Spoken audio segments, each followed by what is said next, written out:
Welcome back. Hello. It's FC time.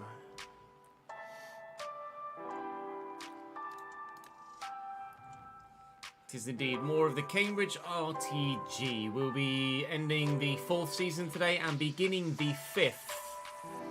So very much looking forward to getting stuck into another transfer window, especially one where we've quite high ambitions, but we need to finish off making the previous season first. So we've got full season roundup, we've got the awards ceremony to do, goal of the season to add to a vote, and then of course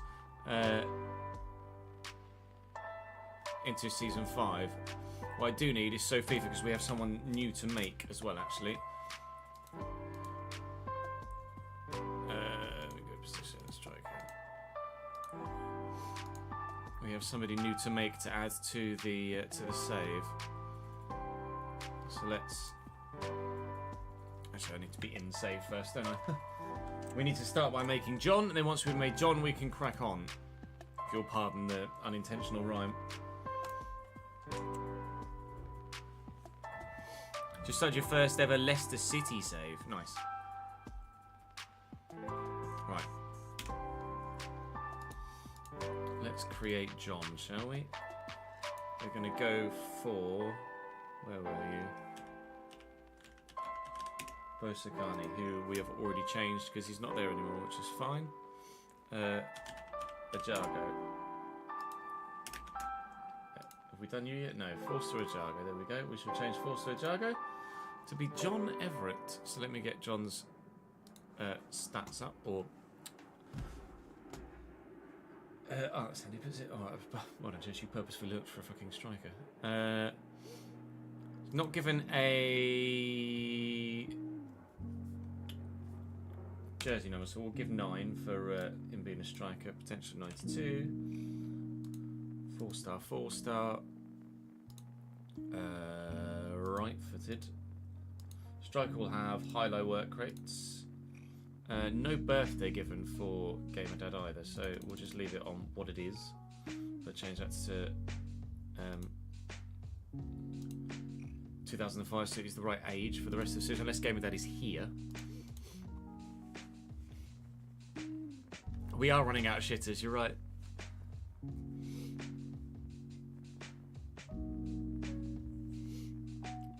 Great, I think it's the Great British Athlete is, whoa, doing his gymnastics routine right now. Yeah, he is. Go on, lad. Did the guy from the Philippines, did he get a perfect 15? I haven't seen the routine. I just saw him get 15 with his marks. That's a perfect routine, right?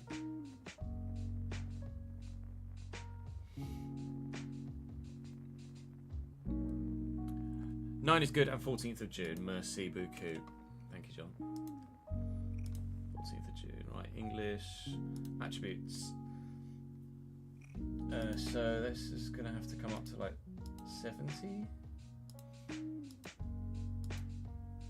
Defending, or just drop to 50.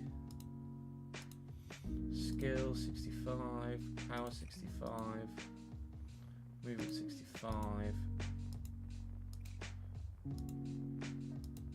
Chelsea, you can do it. There we go. Mentality 60. Yeah, it makes you a 72 rated striker. Appearance. Hello, Alex. Thank you for joining us on YouTube, mate. Power Hat, thank you very much for the follow, pal. I appreciate it, dude. Welcome to the gang. Height 5'10", 175 pounds. 5'10", 178 pounds is the default for that guy. 176. Give you an extra pound. Sorry, I'm making you slightly fatter. Blue eyes, skin tone Caucasian. Jersey fit untucked. Team fit normal socks. Black full beard. Well, let's see what the mini face currently has. It's not a full beard. I also haven't saved yet, so it didn't register you being a white guy, not a black guy. So hair color, black short hair. Well, that's what that was, so we'll leave that. Facial hair color, black, but a full beard. Can't remember what a full beard was. We did have one for Giroud, didn't we? Let's go generate mini face. That's not really a full beard. That is a wispy goatee, is what that is. Delete mini face. Save. That's not full, is it? Can you remember what? I don't know. I'll just look for Giroud again. We'll find Giroud. Olivier! Give me your beard number, pal. Oh, Giroud's not in the save anymore. He's retired. Who's another player with a big beard?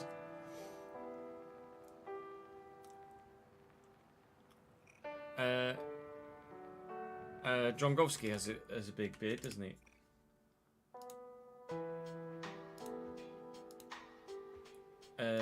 Appearance 65. Let's give you 65. Appearance 65. Mini face, delete mini face, player, save. Mini face, generate mini face. Hey, there's a beard. And then transfer to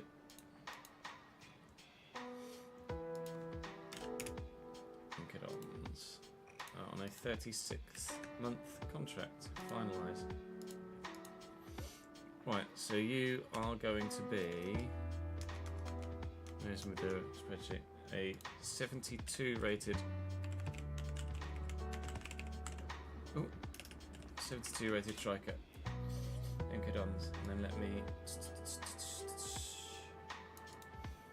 sort, custom sort, that one, okay, Lebosh, right, then let me save game. So you make sure I've saved. Double check we've definitely saved John.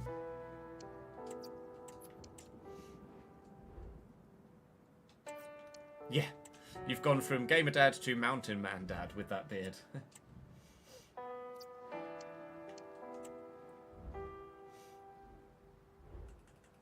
Oh, I didn't change fucking name, did I? Oh, what that tested, idiot! Who was the player we were looking at? Didn't change the fucking name.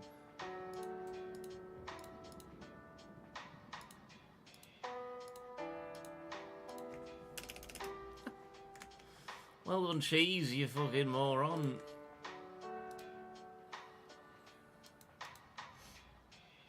A Jargo. Well done, Cheese.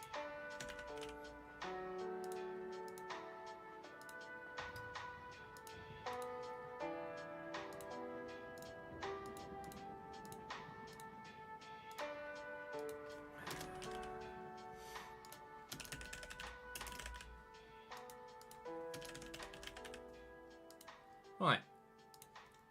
Now you'll be there. Fuck's sake. How many times have we done this, Jess? First thing you do is change someone's name.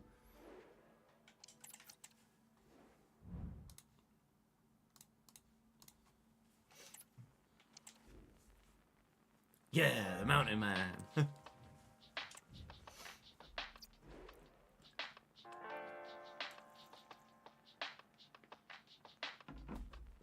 44.6 million. Wow.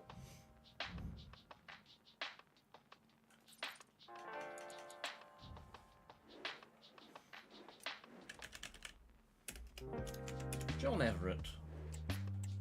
There he is. On the fucking list. Well, I don't think there's any non-Patreon players other than Samiento and Liam. Oh, I'm Lennon Miller. I forgot about him. And then Liam Bennett should be the only other one, I think. Yarp. Right. That's that done. Yeah, not a chance is right, Daniel. So that's that done. We've created John. Don't need to update anything else on that spreadsheet.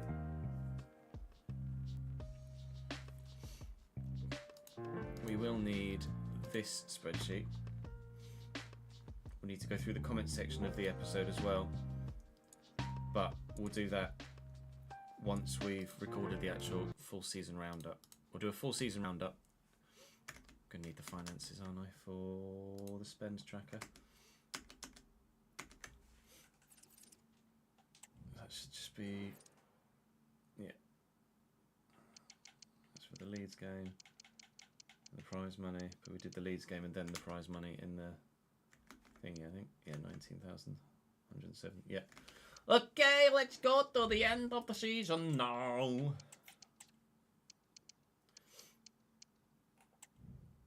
Youth player unsettled. Youth player unsettled. Shut your fucking face.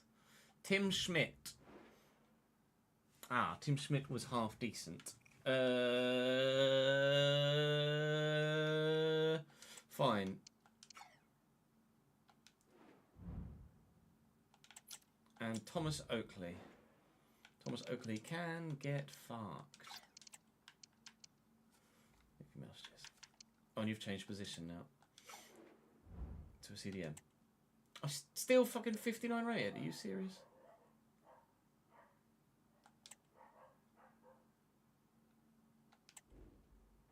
Okay.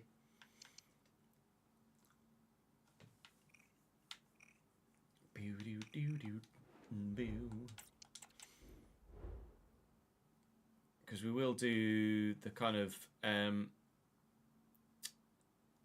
brain youth intake aspect as well.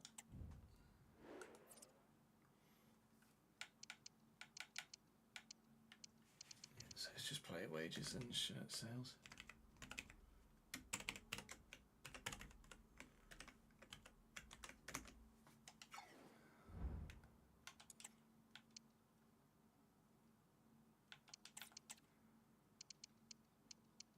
Schmidt's gonna be like, oh, thanks for calling me out. It's my dream. Of course it is.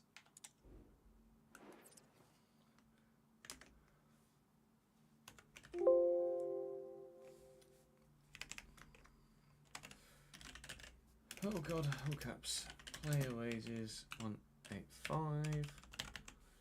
Shirt sales 20,000. So apparently everyone wants to have his shirt, his name on their shirt. Right, where are you, sir? Schmidt. Tim Schmidt. Let's add him to the squad list then. Left back. Cut. Paste. Left back. 63. Tim Schmidt. He's 17, isn't he? 17. £425 for 4 years. Because then we'll change that to 3 years when we go to the next season. Okay, spend tracker. Oh, you've bought Cleary back, nice.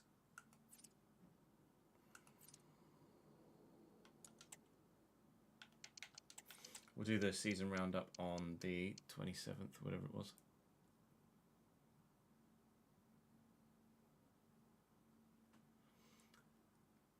Carlos Edreal of the Philippines has won gold in men's floor with a perfect routine. 15.000.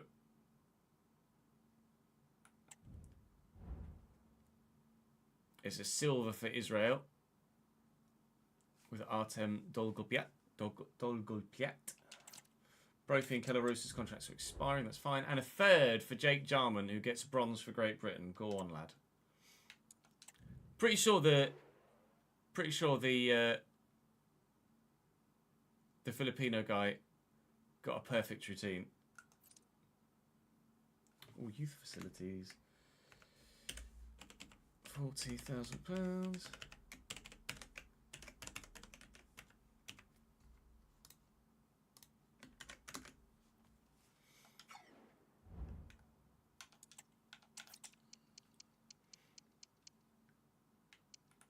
I know. Contract's expiring. Callum Norris has been sold to Harrogate. No, we won't factor that in because we only called him up to have enough players in the squad for the next season at the time.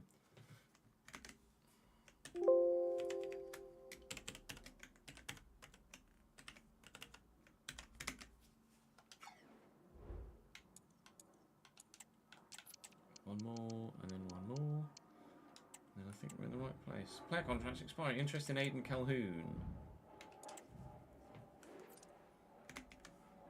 That's weird. I presume it's going to be exactly the same again for the next week.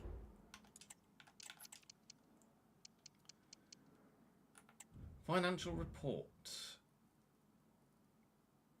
Good. I'm glad you're pleased.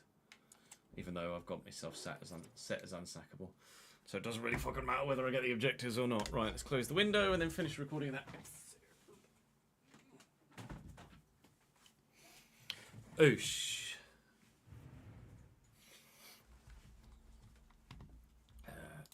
Tweet the stream out and let everyone know that we're back live with the RTG.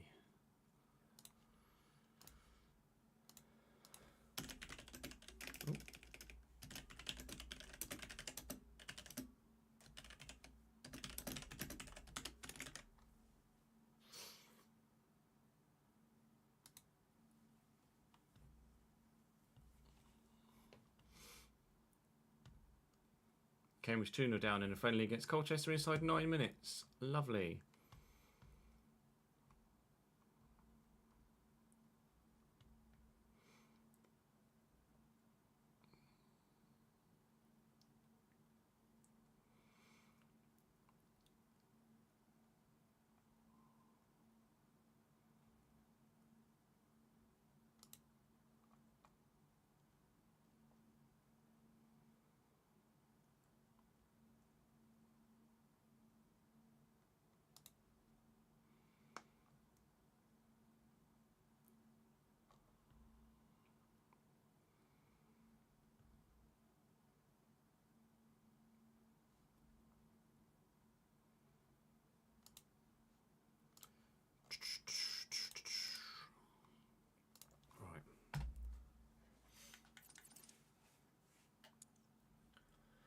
So welcome to the end of the season. We've advanced our way through to the end of the calendar year, so to speak. No, that's not the calendar year. That's not the right phrase, is it? I'm good, thank you, George. How are you, mate? So here we are at the very end of the season. We'll give you a full season roundup as to everything that happened in the save all told this year. Spoiler alert, Manchester City won the FA Cup on this particular season. So we'll start with the competitions we were involved in, then have a look at, obviously, the squad. And we will end with, we'll end with the end of season awards ceremony that usually was its own bona fide video. So we ended up finishing 15th in the league in the end, a full 12 points clear of the relegation zone, which is a darn sight better than last year. If we improve by 12 points again next season, then we'll be in the top half, or would this season have been in the top half, and about the same again from the playoffs. So by the same margin of improvement, it's going to take us 2 years to get to the playoffs. It is our target to maybe try and sneak into those playoffs next season if we can spend the money we have available to us well enough. Bournemouth are back in the Premier League. Leeds United joined them after beating me on the final day, of course. Not that it would have mattered. Actually, yeah, it would have mattered. If they'd lost to us, they would have finished third. So they did need at least a point. Goal difference would have saved them on that regard. Watford, Southampton, Norwich and Luton in the playoffs. And we'll find out in due course who went up of those. Peterborough got relegated. Way down you go, boys. Derby back down to League One as well. And Stoke City fought hard, actually. Came back from a long way behind to, in the end, only be 6 points from safety. But they were 6 points from safety. You know who won the FA Cup? You just saw it. But it was Aston Villa that Manchester City beat by a goal to nil. Arsenal won the Carabao Cup on penalties over Manchester United. Southampton won the playoffs over Luton. So Southampton we will not play next year. Luton Town we will. Pre-season tour. It's neither here nor there. Osasuna beat Barcelona in the European Super Cup. That's insane. Manchester City lost the Champions League final 2-1 to AC Milan. Napoli beat Athletic Club de Bilbao in the Europa League. And in the Conference League, Lens beat Fenerbahce by 2-1. We have some Patreon players at Lens. I wonder if they're involved in that particular game. So with regards to player stats for this season, Ruiz and Van Aken at Bournemouth, the two top goal scorers in the division. Jack Clark of Sunderland actually third. And then Beltran of Leeds on 22. And then our very own Reyes Cleary with 21 in 42, averaging a goal every other game. What a season for him. It truly has been a breakout year for the young man up top. He just did not cut it to begin with, and then didn't cut it after another year's worth of experience out on loan. But boy, did that second year's worth of loan spell do him the world of good. He came back and dominated. Creatively, Ruter of Leeds, 86 rated. Gini Ruter of Leeds with 13 assists. Our highest creative player was Dylan Dodds on 8 in the Championship with enough assists to pop him into 19th overall. And then Ben Osborne got 6, who played every single game. 46 games played, whether that be from the start or off the bench. Keller Rose played 36 games, so Jack Stevens only played 10. Rose kept 6 clean sheets in those 36. So we didn't keep many clean sheets this year, but that's absolutely an area we're going to look to significantly improve in the upcoming season.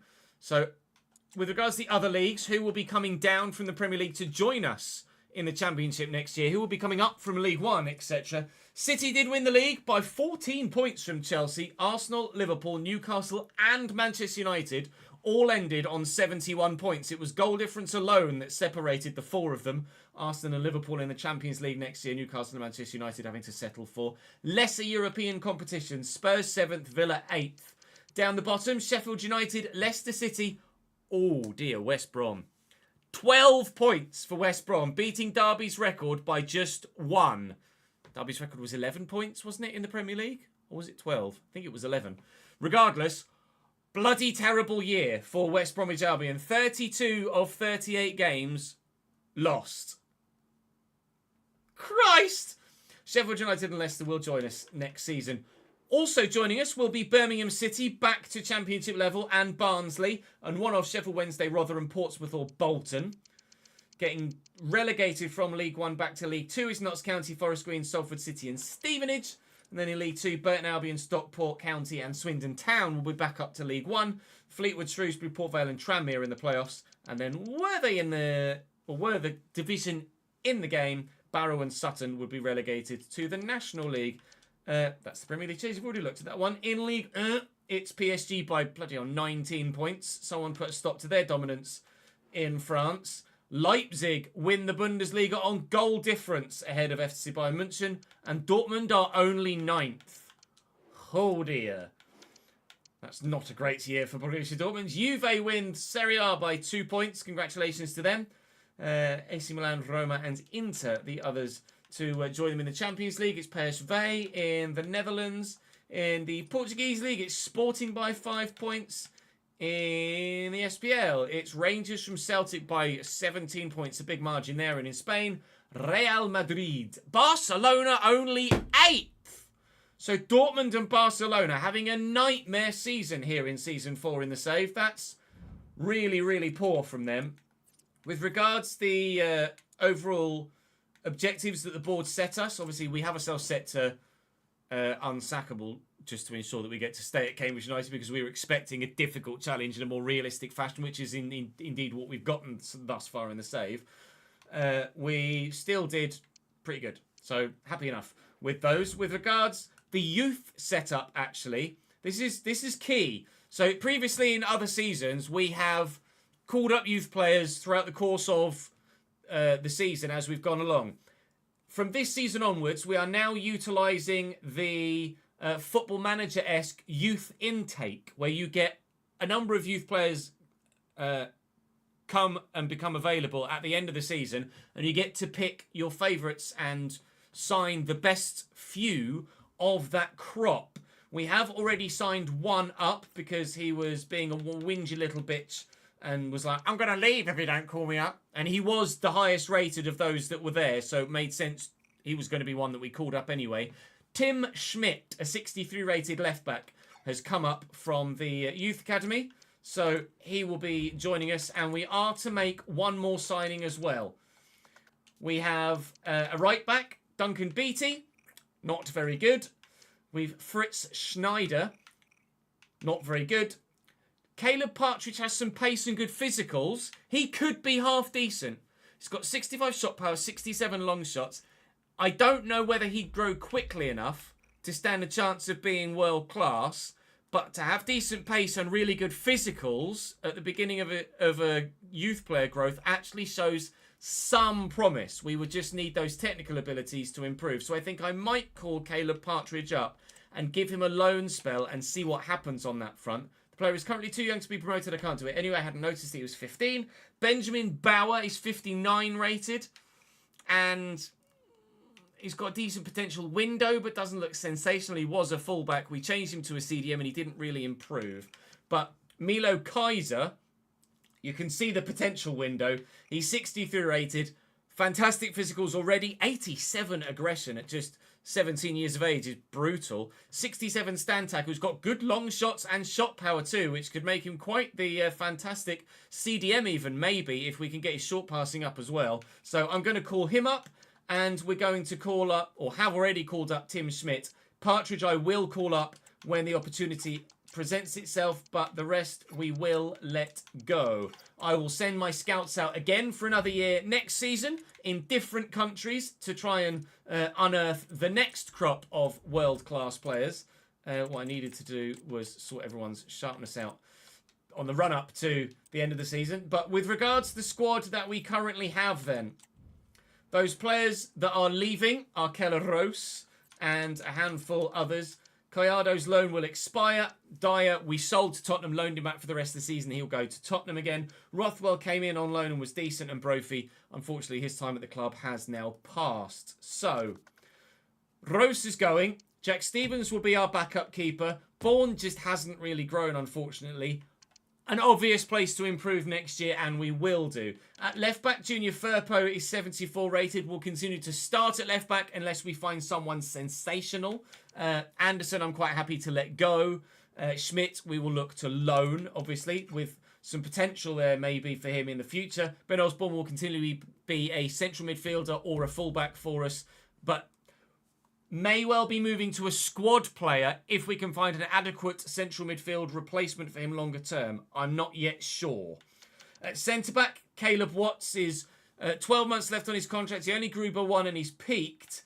Tuberco came in on a short-term deal and we will look to move him on.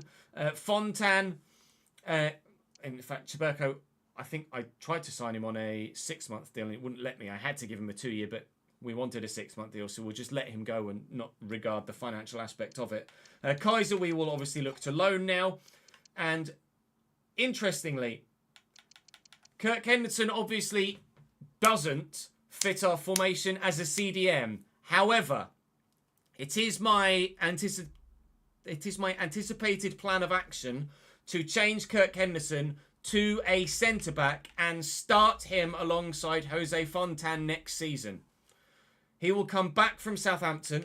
He will partner Jose Fontan. Kellen Watts will be back up. And Chiburko will probably be replaced. I might keep Chiburko for another year. And we might just see how things go with Henderson and Fontan. And then if things aren't working out, then we can discuss Chiburko's departure and an incoming replacement in January, maybe next year.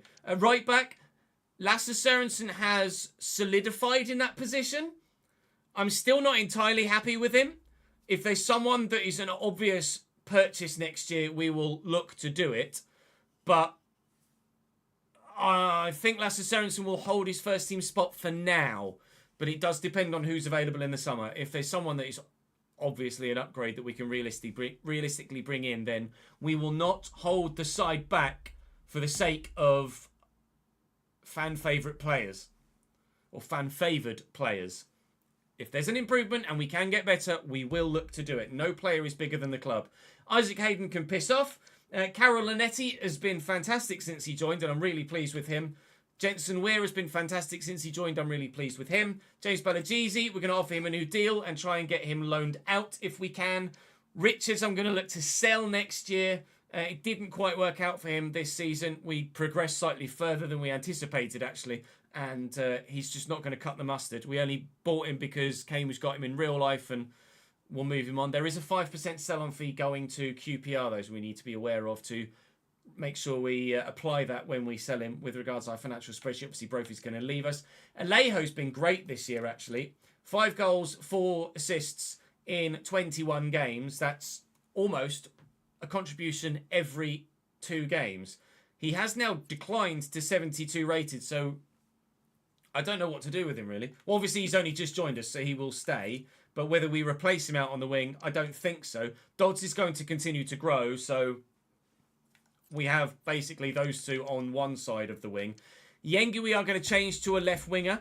We're going to try and do that in-game next season because he should unpeak, so to speak. If he doesn't, then we'll do it via the live editor, and then we'll figure out what to do. Yengi might become a backup striker to Reyes Cleary, and then we look to sign a left winger, maybe Sarmiento, maybe someone else, depending on who's available in the summer. Collado was our cam this year. I don't know as I was impressed enough with him to keep him on and to try and sign him. We will look for someone else in that cam role next season. Obviously, Cleary will continue on as our striker, and Dyer we're losing. So there is definitely room in the squad for improvement. There's definitely room in the squad for some to move on and some to come in, and that's what we plan on doing. There will be multiple ins and outs as there are every season in career mode. I'm hoping Alejo's performances for us help his dynamic potential and ensure that he doesn't just plummet in rating, which he shouldn't do. But that's the scenario right now. So the financial situation looks like this. The club will carry over the 96,955 wage budget to next season, but obviously we will be able to allocate a number of our finances from transfer budgets to wage budget next year to help. Obviously, at the minute, the club's bank balance is 38.6 million, meaning our starting transfer budget next year will be 19.3 million. But we will obviously very much so have to move some of that, a large portion of that, into the wage budget to be able to afford the calibre of player we want to bring in. I'll obviously have everything updated by the time we get to the new season, but that's the scenario at the moment. We obviously finished bottom half. We have a wage budget overspend of 10% still at this stage. And until we get to the Premier League, that will remain intact. So that's how things line up financially. That's how things look in the squad. With regards to the Patreon players, I'll give you a quick run through here on the Transfer Hub. We will update the Patreon spreadsheet, of course, at the beginning of the new season. So if you want to see your stats in more detail, do come and join me on stream and I can show you. Liam Bennett is only 72 rated. Hasn't grown despite all of the exposure to first-team football at Norwich. Means he's probably not going to come back in this save. Unfortunately, we have eclipsed Liam Bennett's current rating and potential window. So do join me on stream. We have added someone else to the Patreon as well. 2 players, in fact. Brandon has joined and John has joined as well. They've both joined on the VIP tier, so they are into the save and have been added to the list and to the spreadsheet. John there is a 72 rated striker at the moment. And we have everybody on there that should be on there at present. So that's the Patreon spreadsheet. We'll update that fully when we get to the end of the next season's transfer winners. Now then, normally we end it about there. But what we're doing now is the end of season awards. What I do need to do is have a look for Brandon, actually. I'm not sure if I added him onto my list. No, I did, didn't I? Brandon Delaney. He is on my shortlist. Yeah.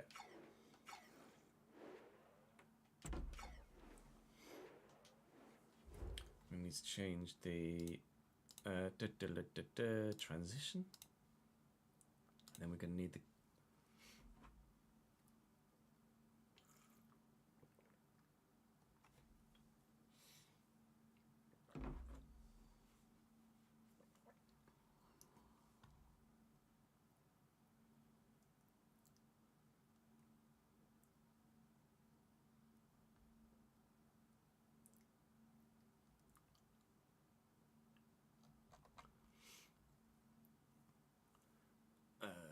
last episode comments with everyone giving their player of the years. So what would you guys have as your player of the years?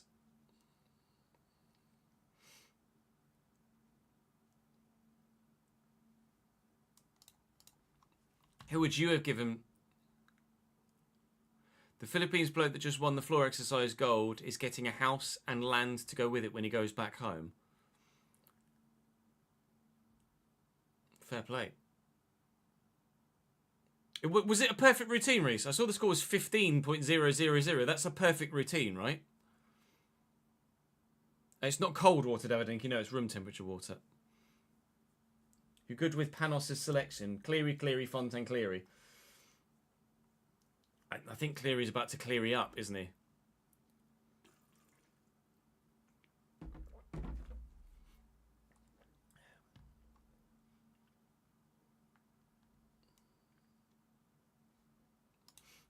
Let's have a look and see, actually, who had the highest match ratings. 6.46, 6.49, 6.57, 6.79, 6.91. I mean, it's Cleary, isn't it? Really? He's just gonna...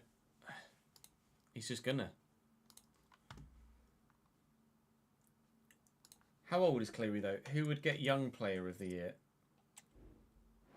Pardon me, Cleary, how old are you? 23. 23 was the cut-off, wasn't it? We won't give Cleary Young Player of the Year. We'll give that to Dodds. But I think Player of the Year, Fans Player of the Year, Most Improved are all going to... Oh, it's not perfect because he got 8.8 on execution. Fair enough.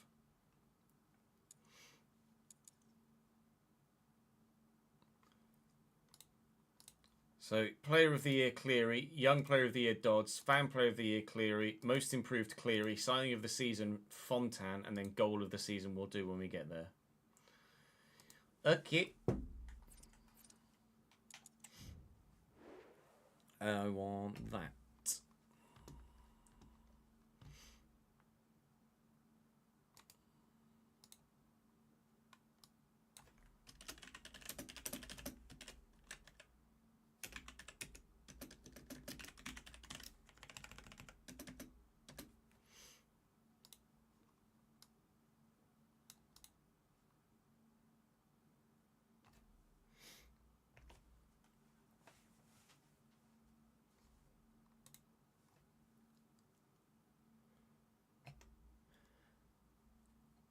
And so, your Player of the Year awards ceremony. Of course, there's Player of the Year, there's Young Player of the Year, there's Fans Player of the Year, there's Signing of the Season, there's Most Improved Player of the Year, and Goal of the Season. Player of the Season and Young Player of the Season have been influenced by you, but mainly decided by me. Fans Player of the Year and Signing of the Season have been decided by you, and of course you will decide upon the Goal of the Season as well, once you head over to the link in the description to the tweet where you can vote for that goal of the year. We'll show you those goals in a moment. But first things first, let's just start with player of the year, shall we? You're probably going to guess who that is. Player of the year, rather overwhelmingly, Reyes Cleary.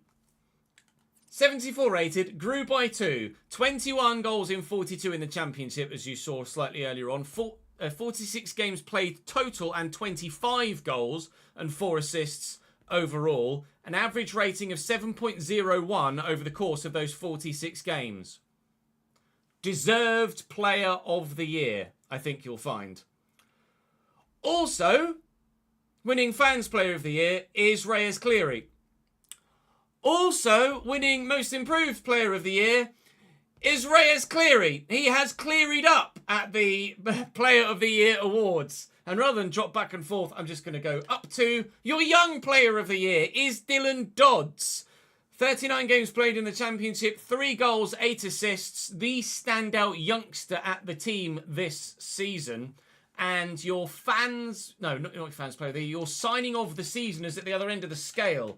Your signing of the season is Jose Fontan. Came in from, actually on a free, I think, from somewhere in Italy, I want to say. I can't recall it. No, was it Alcacon? It might have been Alcacon. I really can't remember.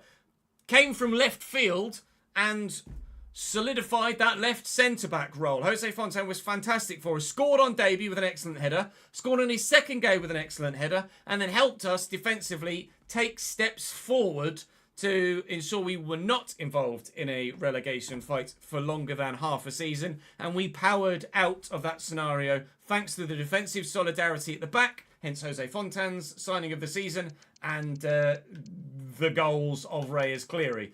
Hence him winning literally every other award that is given in these in these things, apart from Dylan Dodds getting the Young Player of the Year. But every Senior Player award based on performances was Reyes Cleary. So no real surprise. I'm sure you won't be too shocked. So what you can do now, though, is help me decide upon your goal of the season.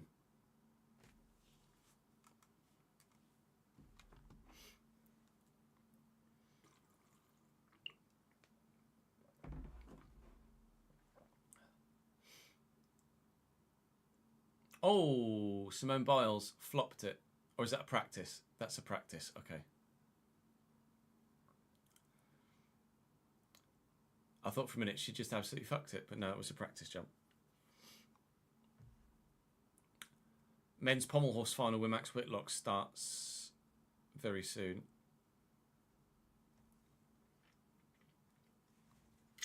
Right. Notepad.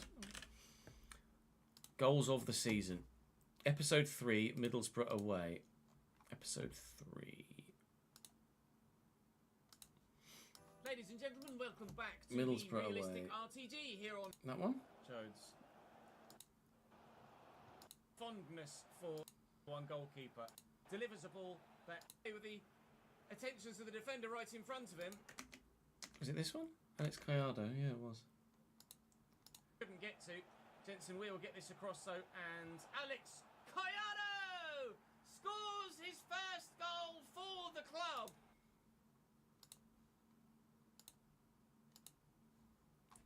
Let me move me down here.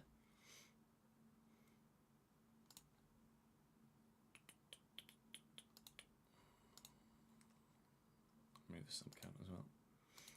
Hello, Leone. Option 1 for goal of the season comes from very early doors. Episode 3 against Middlesbrough away from home. We did the double over Middlesbrough this season. We hadn't had the man that scored the goal in the side very long at this stage. Alex Gallardo is going to receive the ball on the edge of the box and ping it. Under pressure, felled, but finds the back of the net in just the 9th minute of the Riverside. Sensational indeed. Your first option for goal of the season was Alex Gallardo from the edge of the box. Overall this season, not good enough to earn a stay at the club, I don't feel, but good enough to earn the nomination for your first option for goal of the season. Shut up, Ches. The option 2 was episode 10. Episode 10, Ches. Episode 10. Where's episode 10? There's episode 10. We've got some rather tough games today. Shut up, mate. Bournemouth away. That one? No, that's Sunderland at home. That's still Sunderland at home. That's Bournemouth away. Reyes Cleary, Bournemouth away.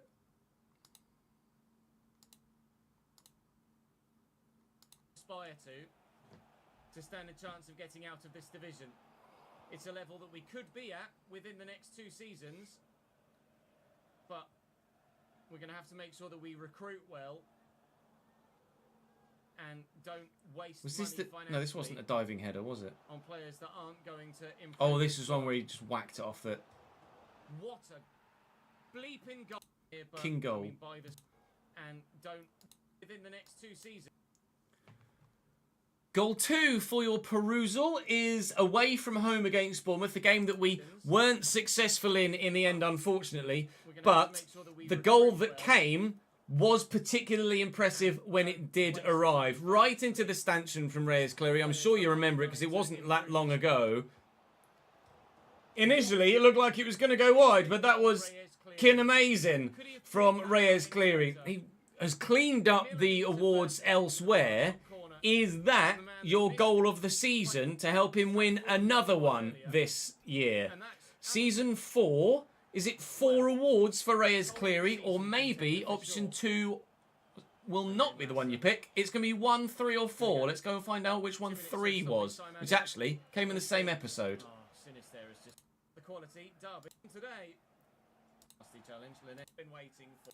A man with World Cup experience. Hey! Package on any occasion. That's a nasty challenge. Linetti's there.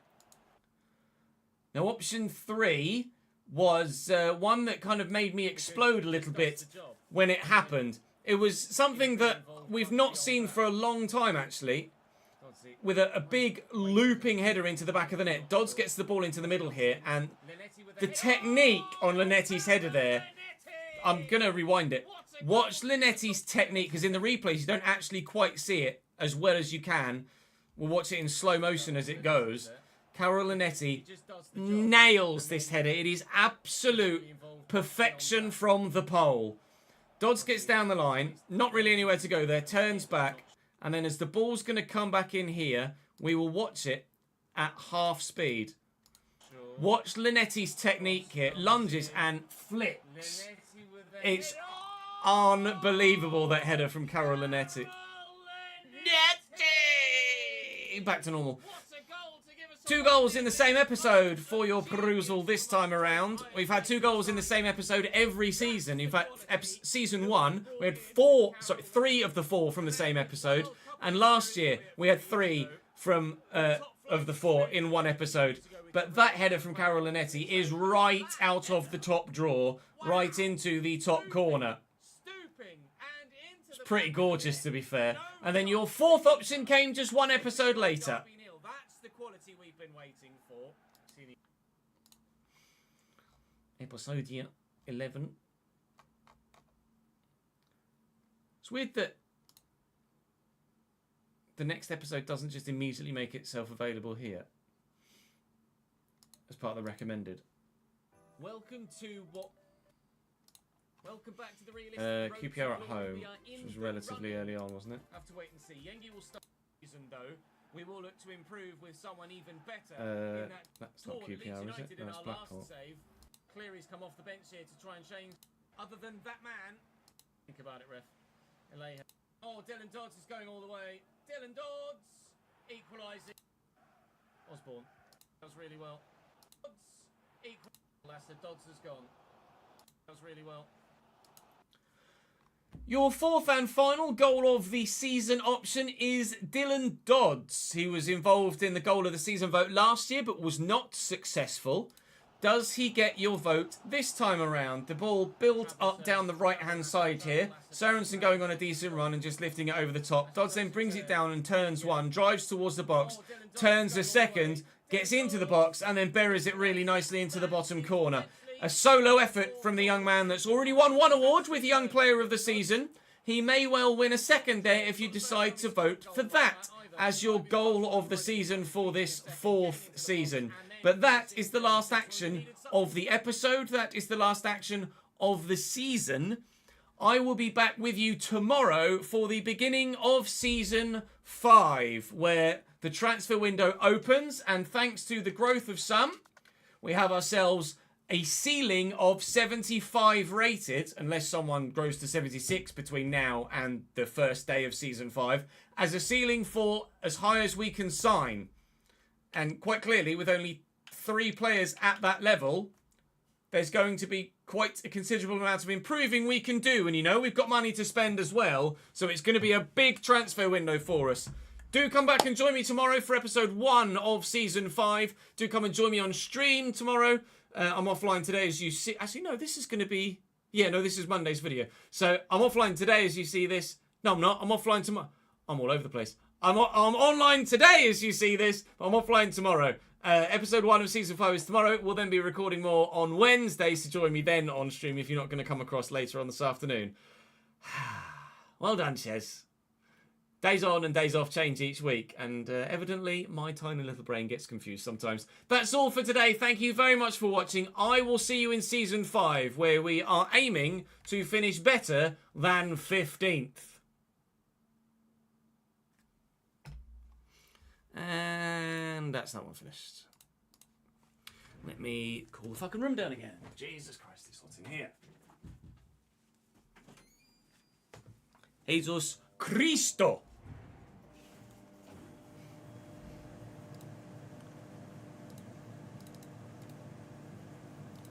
RTG S4 12 2. I've already edited the majority of the season finale episode together, so we should just be able to whack that on the end of the episode we recorded on Tuesday.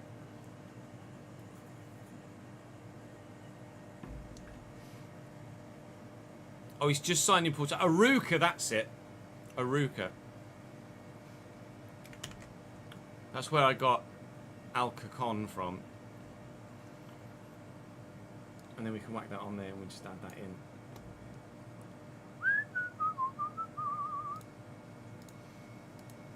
in. Because it's pre-season.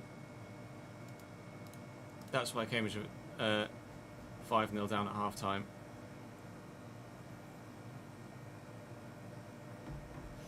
It's not a strong side. Stevens, Bennett, Digby, Ewans, Findlay, McCoy, Barton, Holmes, McConnell, Cornder, Monday and Njoku. 3 first-team players in the starting lineup today, because the first team played against West Brom last night and beat West Brom by a 1-0. But I don't know how strong a side West Brom put out. Here we are at the very end of the season. We'll give you on the better than last year. If we improve doing now, is the end of season awards. And so your Player of the Year award that help me decide upon the season. Option 1, goal of the option 1 for the season comes from. We hadn't had the man that's failed, but find the nomination for your first option for goal of the season. Goal 2 for your perusal is away from home, with a big, actually came in the same episode. Now option 3 was the technique, pretty gorgeous to be fair, and then your 4th option came just 1 episode later. Your fourth final goal of the as a day of someone less softer than 15th.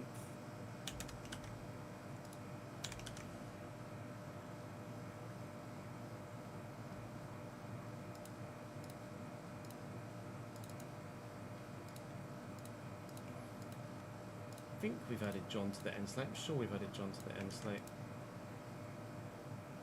No, we haven't added John to the end slate. I apologise. Let's add John to the end slate. Where's my... There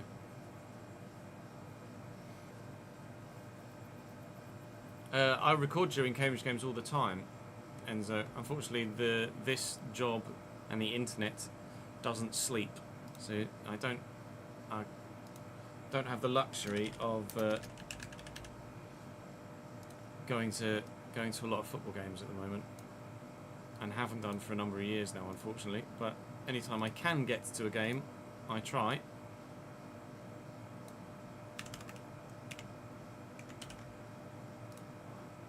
PNG episode 6. That one. Let's refresh. Now John should be on the end state. John Everett with a VIP badge. You love to see it. Export, just so we can update it on the Twitch page as well. It eventually loads. John, we very much appreciate your support. I could turn those comments off now, can't I? Close that comment section, and then edit panels. Doobie doobie doobie doo. Wow wow wow wow wow.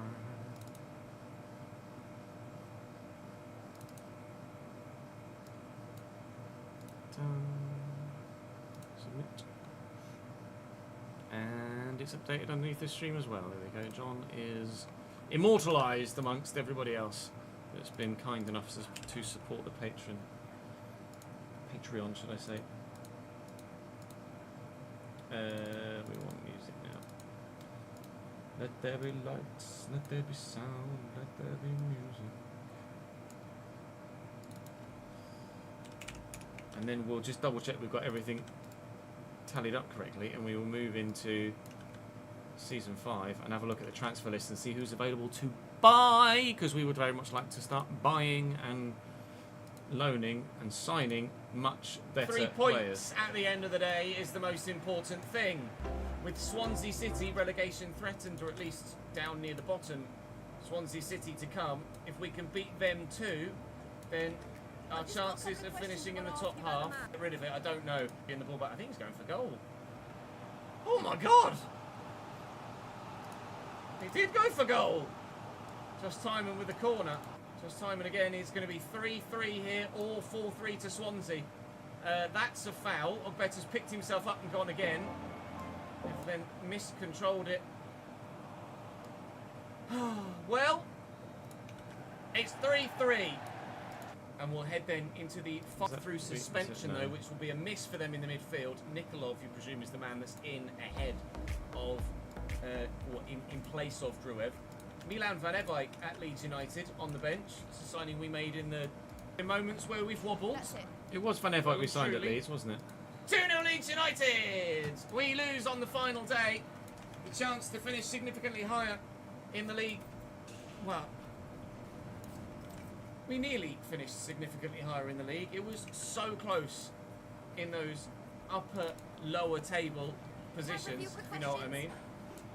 But we have been superb in the latter half of this season. The goal of the season. There have been moments where we've wobbled. Hang on, why is there more footage? Well and truly, but overall, I'm very, very happy with the way that we recovered this season. We finished 15th in the end.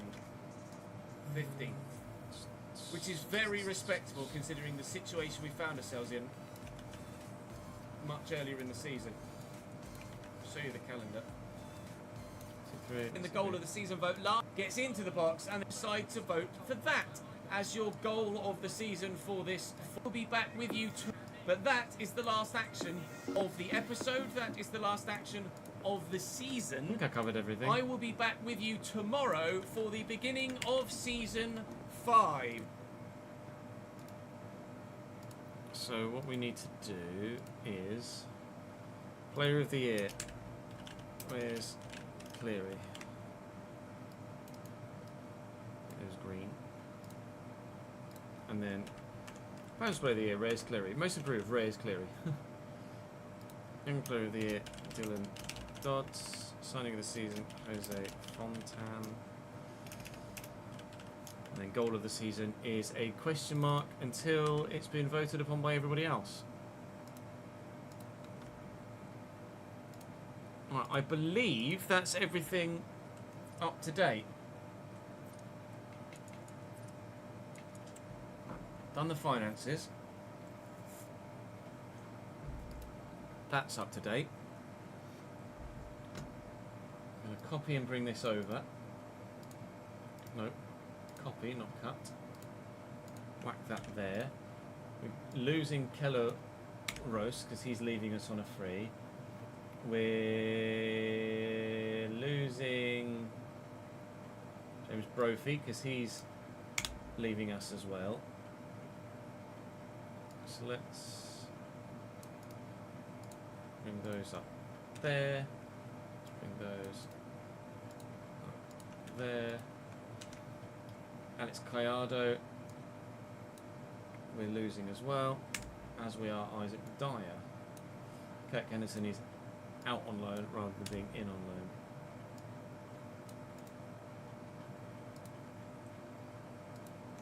Let's do that. And that can go white, that can go white, and then these will be 1, 3, 1, 1, 1, 3, 1, 2. Still going to have 1 year left. 1, 1, 3. Why is it not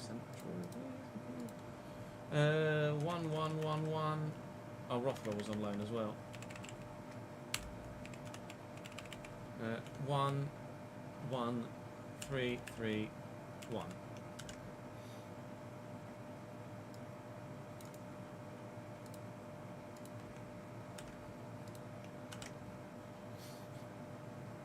So by default, we're starting the season £57,500 over budget.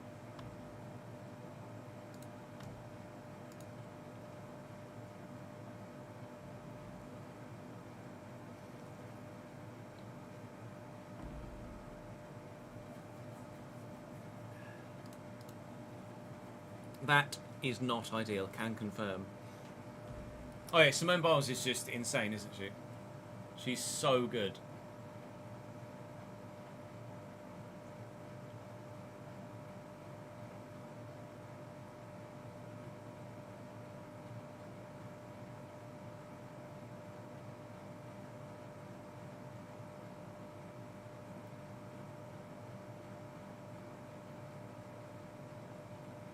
And she knows it too, but fair play.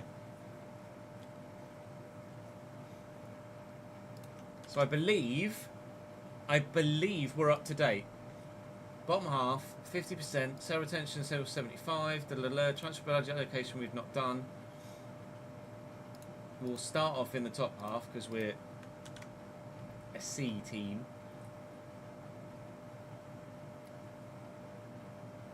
We do have some more we will need to offer some more contracts. So we'll do that as well at the beginning of the next season. But I think we're ready to go to the next season, right? Now, Isaac Hayden didn't feature much at all. We brought him in and then he just didn't perform. It is what it is. It's not a problem.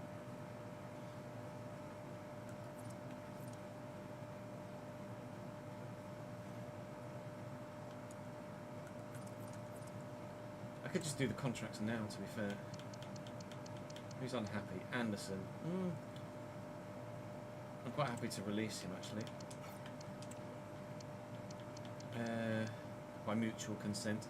Sorensen is unhappy with his contract. We'll wait and see what happens with potential replacements before we do anything there. Jensen Weir's unhappy with his contract, £7,500.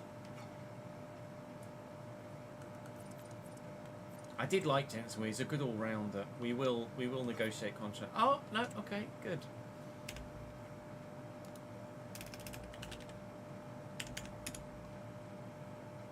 Well, it won't let me do it there, but I can do it here instead.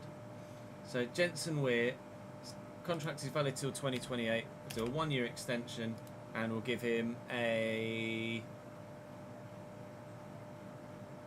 £1,500 pay rise. He's on 9,000. Takes him above average, and he's only going to be a squad player. But he will know that he's only a squad player, so we put him as rotation. Save. So Jensen Weir will now have another year, and he's on £9,000. So contract extended for Jensen Weir.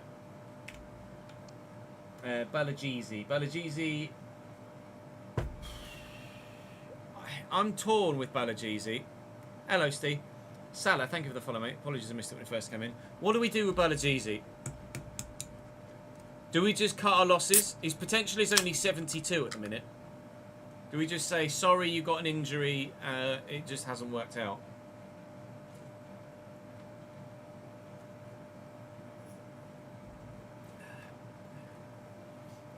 The injury is just unfortunate, but ultimately that is the cutthroat business of football, isn't it? Yeah, good, thank you, Steve. Hope you're well, mate. I think we transfer list him. Richards, we're going to transfer list next season. Brophy's leaving us. Alejo's happy with his contract. Dylan Dodds wants a new deal. Dylan Dodds deserves a new deal. So we will negotiate a new deal with Dylan Dodds. He's only on £2,100, but he's going to be, I'll say rotation. He wants important. He can have important because there's going to be a lot of football for him over the next few years. No release clause though. He wants 6,008. We'll remove the bonus and the signing fee, and I'm quite happy to quadruple his wages to £8,400.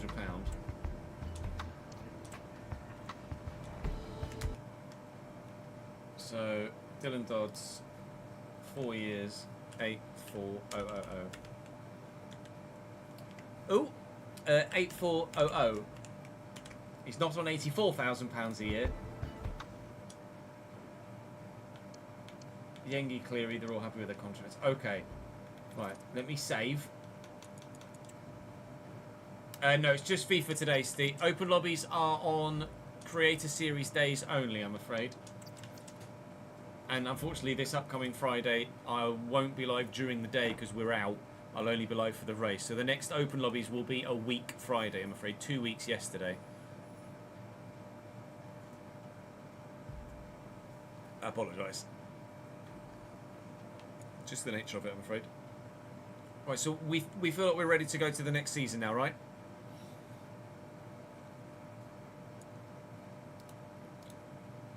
Well, the spreadsheet is as up to date as it needs to be. We'll update ratings when we get to the new season. That's something we need to do. Barry Anderson we've released, so let me get rid of that.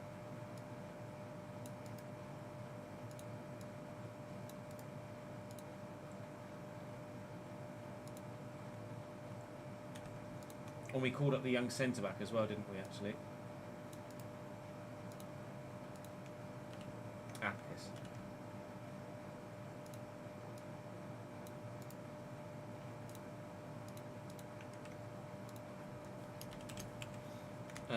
Who was the young centre-back we called up? Kaiser. Milo Kaiser. 60... Oh, fuck's sake. 63 rated, 17, presumably 425, yeah. 63 rated, 17, 425, 3 years left. Milo Kaiser. Right. Now I think we're ready to go to the next season.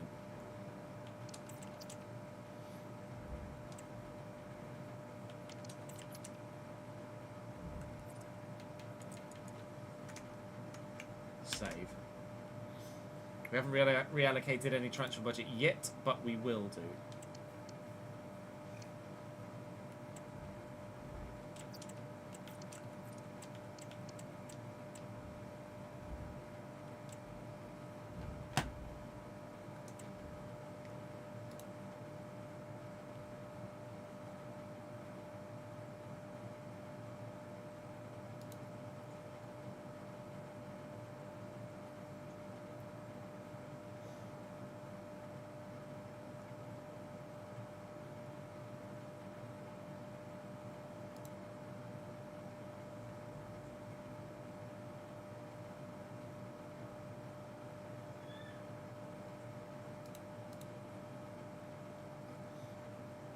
Do they have any play styles? What, the youngsters?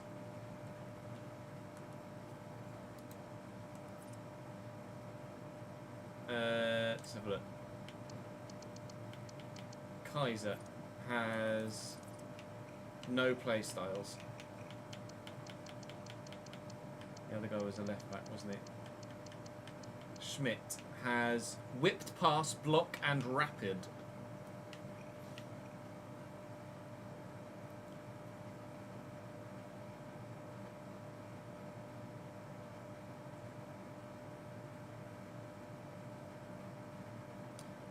That's the aim, I think, Setsunai. That's the aim. And then the kid has 3 to 6 play styles as well. So as soon as he turns 16, we'll call him up. So, where are we sending our youth staff now? We did England, Scotland, and Germany. I think we can afford to get a new scouts as well, can't we? So let's hire a 3-star scout, Christopher Anderson.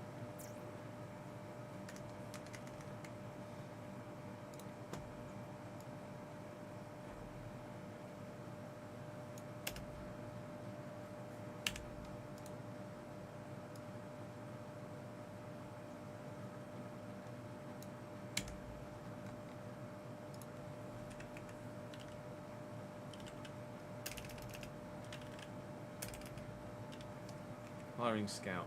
What was it?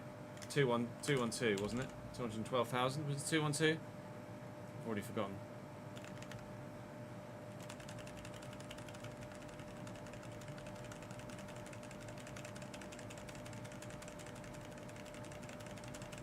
My memory is fucking shit.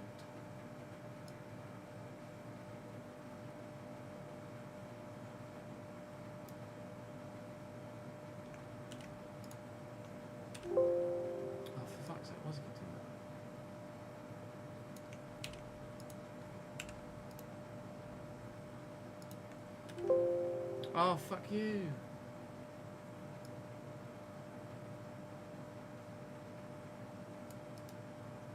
Copy. Thank you.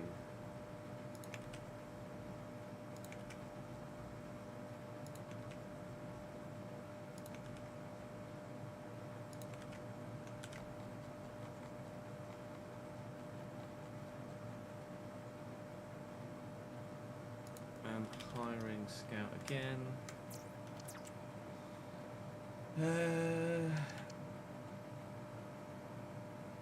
4-star experience, 3-star judgment, 765.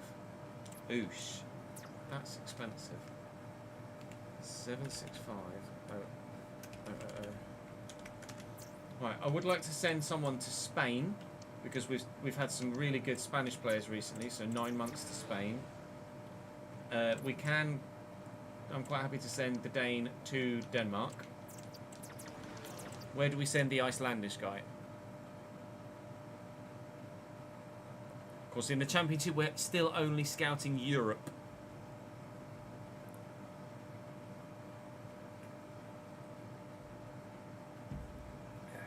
I've already got Scandinavians with Danish, Daniel. We'll do Sweden next season. Who have we had? Yeah, we could do Wales. I don't mind Wales. We'll keep one domestic each season, shall we? And it could be someone for Kirk Henderson. Right, so now we're in the new year.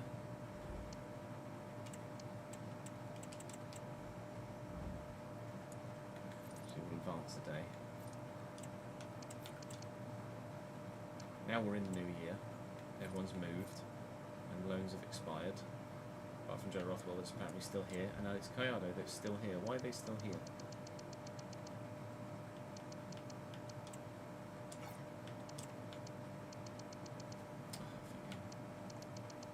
Oh, they're not. They just haven't updated on the thing yet. Right. So, let's do development plans. Please tell me Yengi's. Yes, Yengi's not fucking peaked.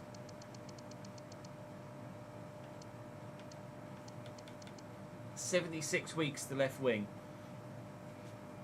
I'm just going to change Yengi's position then to left wing. Or do we keep Yengi as a backup striker?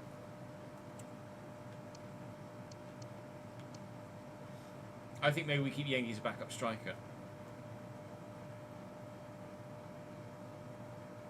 He was class off the left, but sure we can give better. He has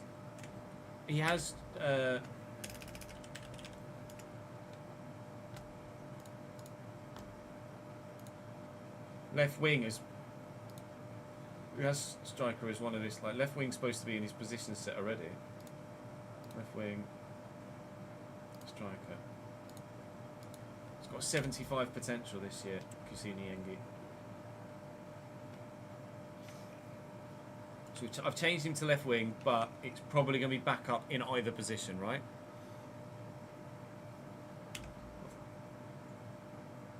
Left forward, he'd be 72. So we'll change him to a left forward.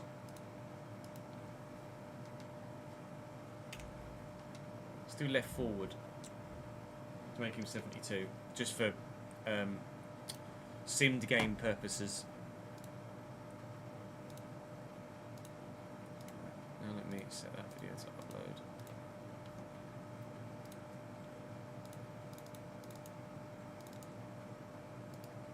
I want that thumbnail.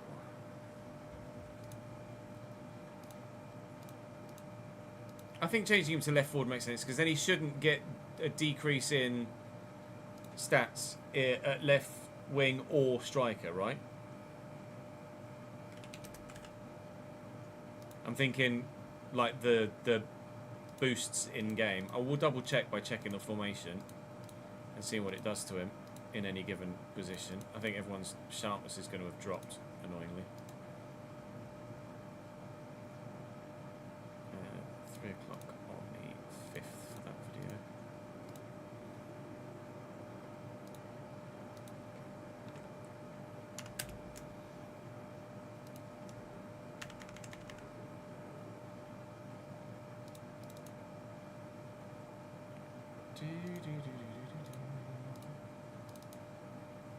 I need that, cause it's gonna be the season finale.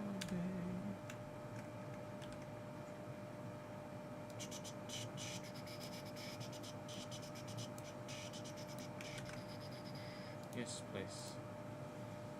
Bosh. Ah, not quite. No. Ah.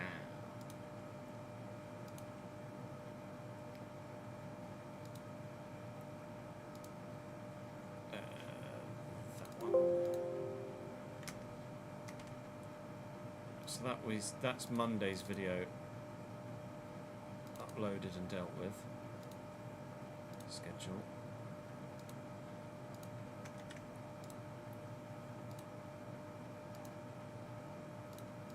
Right, now let's see what that does for Siengi. He is getting pluses there as a left winger, and if I move him to striker, he gets pluses still too. Okay, sweet.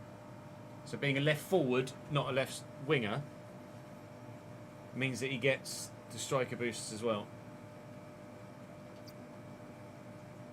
Yes, and then we'll look to improve. Well, let's do development plans now.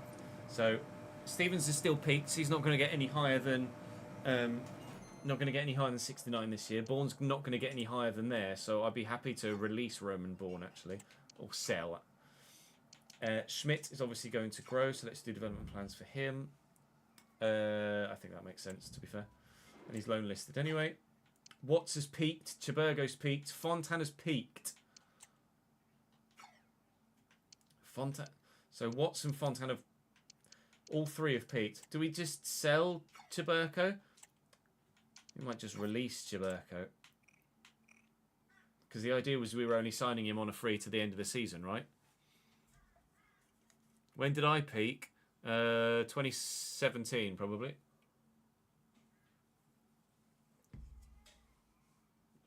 Transfer list? Is that not just artificially boosting our transfer budget, though?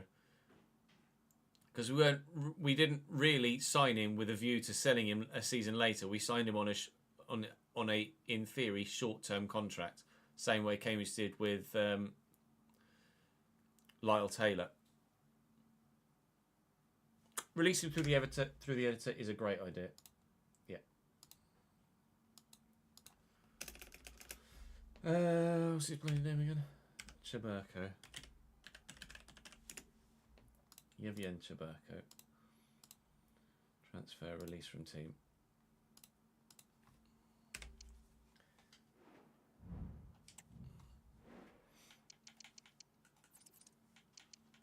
Drager's peaked. Sorensen has peaked, so he's not going to get any higher than 73.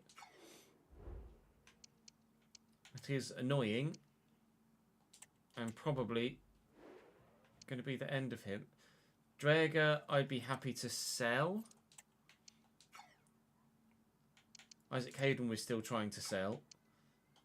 Kirk, we want to change to centre-back. It's going to take 99 weeks to change Kirk Henderson to a centre-back. He's got centre-back in his position set. I think, fine, I'm just going to fucking change him. He gets a -2. That's fine. It's fine. We'll just change him in the editor.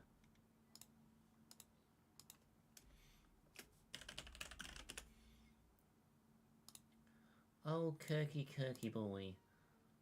He'd be a 73 rated centre-back. Turn back. CDM. He's got 85 potential. Oh, Kirky boy. Kirky boy. Kirky boy.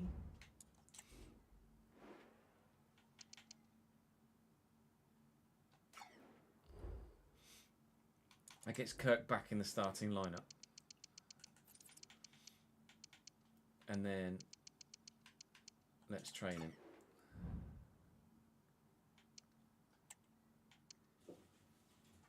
Stopper, get that defensive awareness up.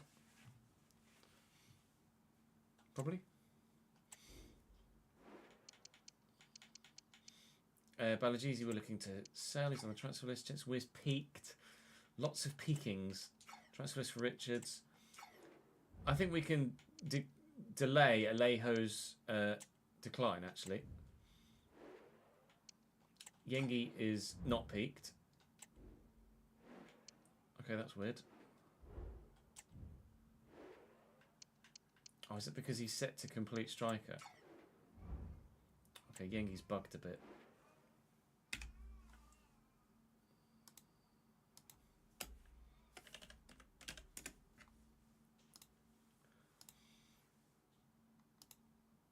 Let's change that to left wing then.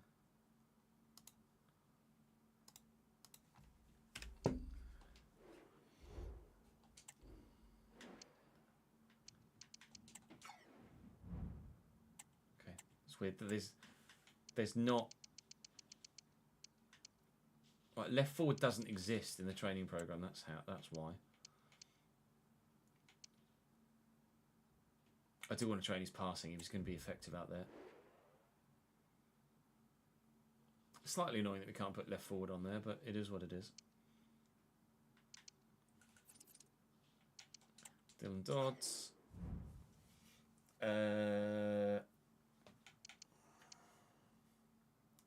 Need to get his passing up. Need to get his passing up. Why playmaker?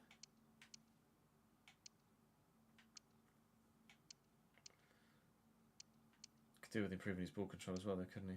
Let's do that. And then Mr. Cleary. Mr. Cleary. Complete striker, poacher. 58 composure. Bleh. 58 composure, ripperoo. That's why he misses some clear-cut opportunities. I'd be intrigued to know what his potential is now, though.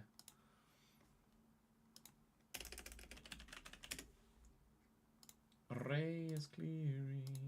75. Great. So it says he's not peaked, but he'll only grow by 1. So he'll peak and then go to 76.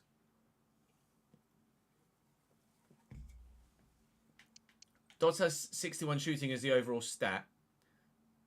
His finishing's only 58. We do need to improve that, but I need his passing to be better, really, as well, more so than his shooting.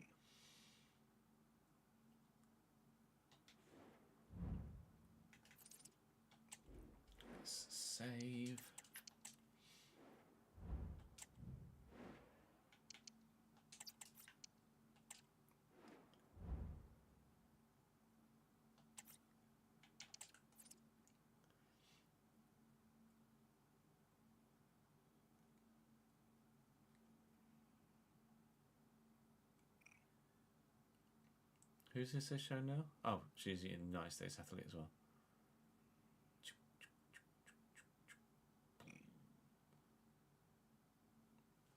It's clever. Gymnastics is just so impressive.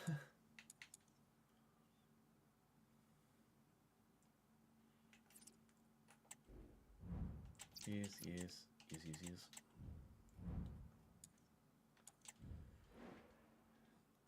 That's going to be the next plan, yeah. Oh, did it not go well, Tom?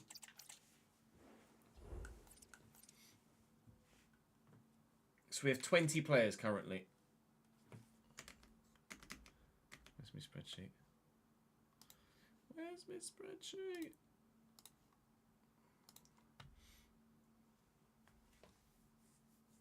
Oh no, season 5. Oof.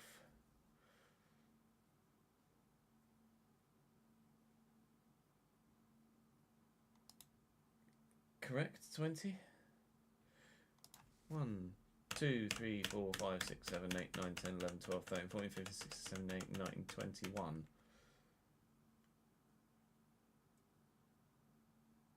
21? Archiburko.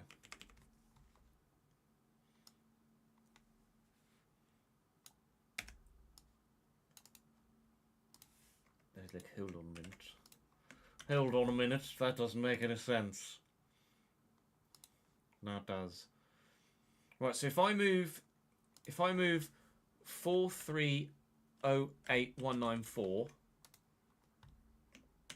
and I have a transfer budget remaining of 50 million, but only a wage budget 25 grand. So if I then make that 6, let's make it 5 to begin with, because we might need a transfer fee.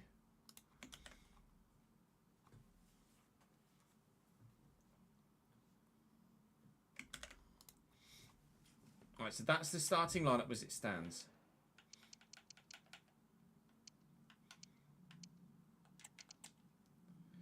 But we want Drager to go, we want Hayden to go, we want Bourne to go, Kaiser and Schmidt out on loan. We need to bring players in before we can get players out significantly.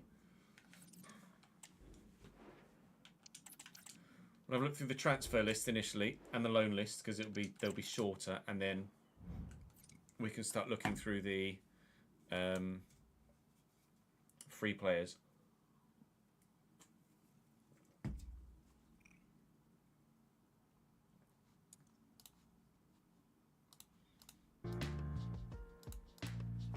Right, I'm just going to have a quick toilet break, if you will be so kind in allowing me to have such a thing, and then we'll be back to start transfer hunting, and that is always my favourite part of any save, is looking to improve the team, especially in this realistic RTG. Realistic RTG and FM are the favourite things to do transfer windows in. Right, BRB.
Right.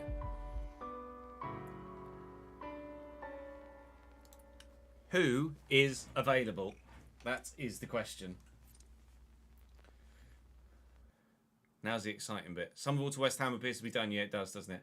As well as Niklas Füllkrug as well. So what's the kind of look? Leicester on the opening day is tough. County in the Cup's winnable. Watford, Millwall, Coventry. Hopefully the run-in's not as difficult this year. For the run-in wasn't impossible last year. It's not bad actually.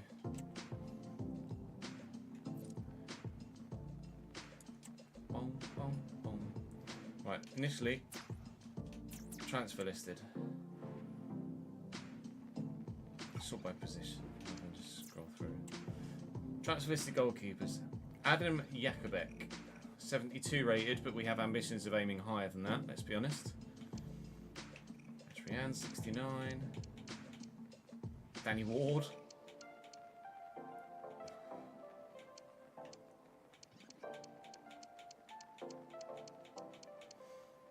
Tim Schreiber. Okay, so there's no goalkeepers transfer listed that stand out. Jakubek is the best. 74-75, yeah, is the preference. Loan listed. So no goalkeepers currently transfer listed or loan listed. Transfer listed right backs. Diakite still transfer listed at Stade de Reims, and he's the only one of any real note. Loan listed, just Nicholas Fisher. Obviously, this may change as we progress through the save, through the window. Sorry. You like to fucking think so, anyway. Christ.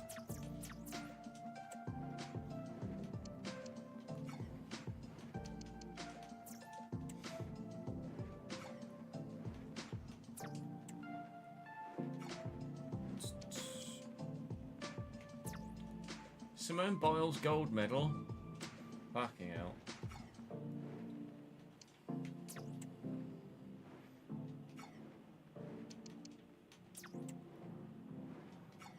Jesus Christ. It must just be because it's early in the window. It was for loan, wasn't it? Right, transfer listed centre backs.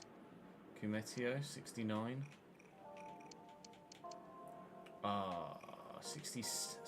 77 rated. 33 transfer listed at Marseille. It's annoying because he'd be really fucking good. How about CDMs that we could change to centre back? If he wasn't a regen, maybe 6'5". Loan?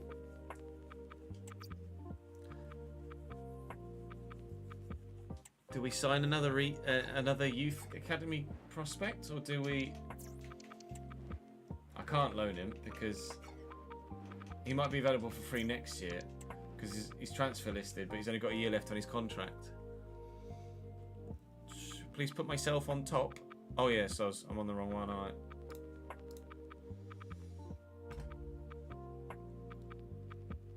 Hello, it's me.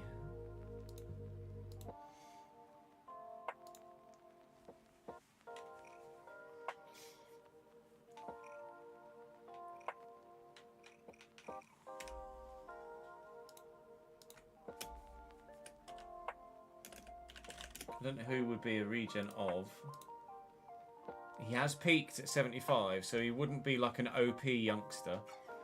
I'd be open to that. It just depends what others are potentially open to. There weren't any loans, were there?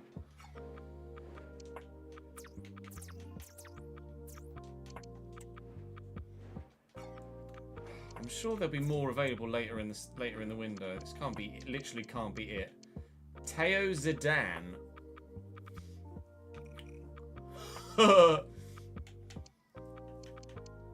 Unfortunately, not realistic. But that would be outrageous.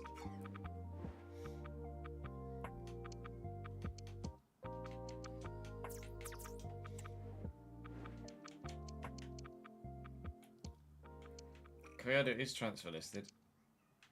Ubitit Salernitana? You're right, it would be a statement signing, but it would be unrealistic.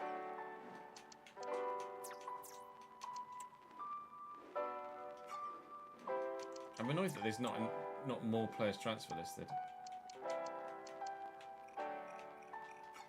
Maybe we advance a week.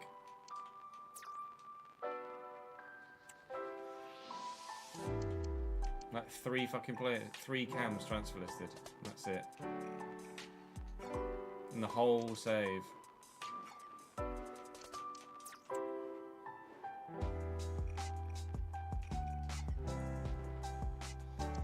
We could save in advance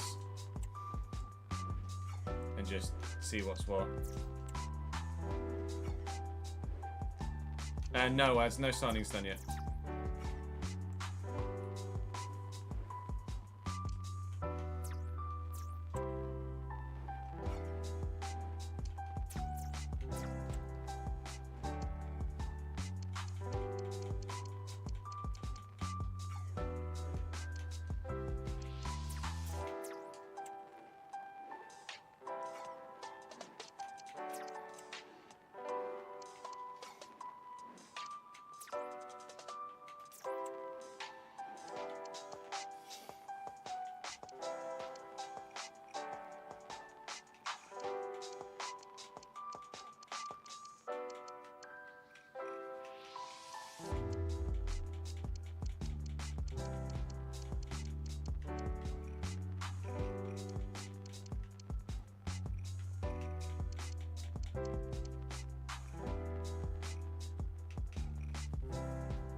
It's 31 though.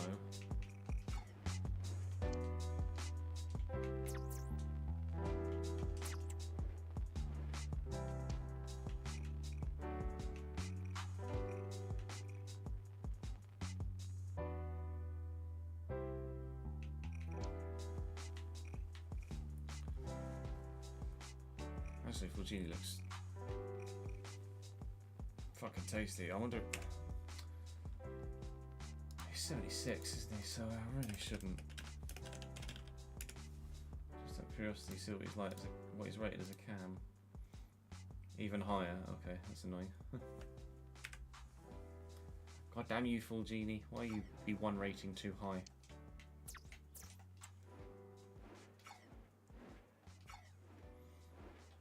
Gosh darn it, Leroy.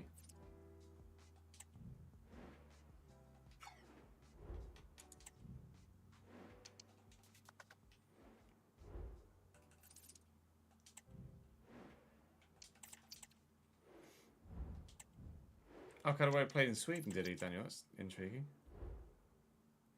I have seen the Wolves kit. Yeah, it looks nice. I think it's the one I'm thinking of.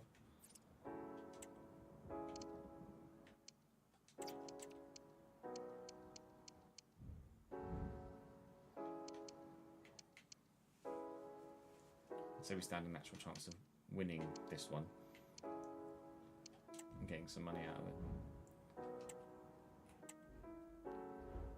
I don't care about all of these because we're just advancing to see what's what, aren't we? Really?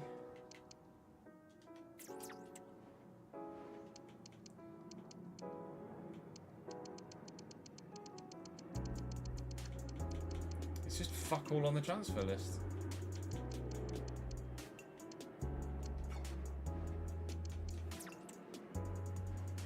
Like, in the whole of the world.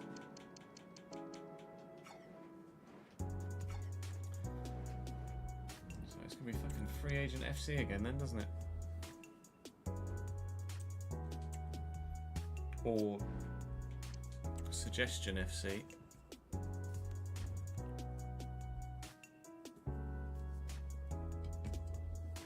TG Hunt, thank you very much for the 14th month subscribed on Prime, mate. Very good of you.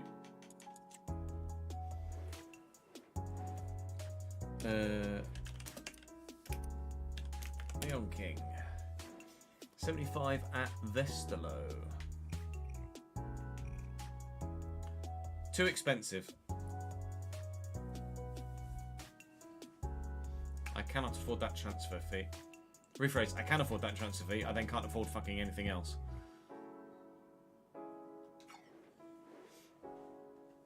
Right. Free agent goalkeepers. Here we go.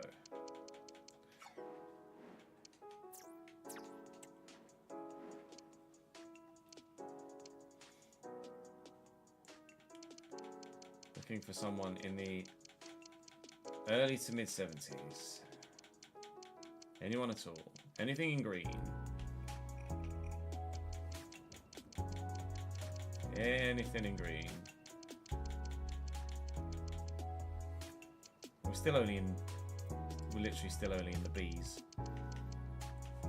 Yannick Brecher, 6'5", 73 rated, but 34 years of age.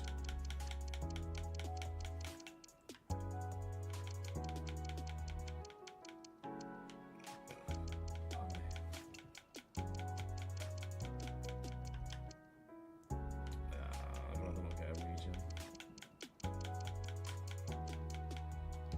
We didn't get as far as Dominguez.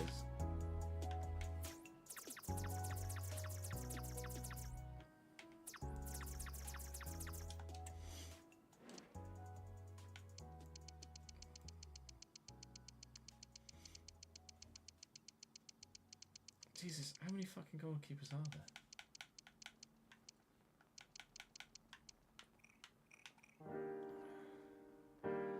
.6'6", Dominic Grafe, 74 rated.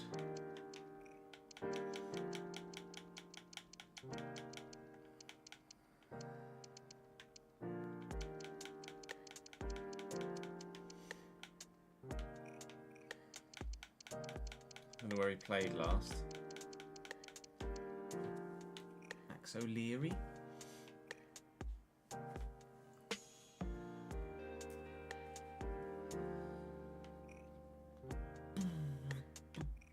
He's only 6'1" though. That would be lovely if we were high enough rated. Patrick Pence. He's only 6 foot.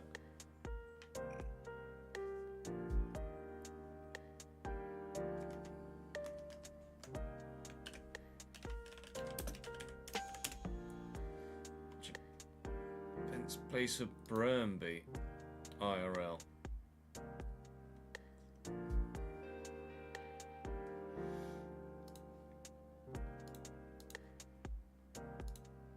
You think too good? He's 75, not 76.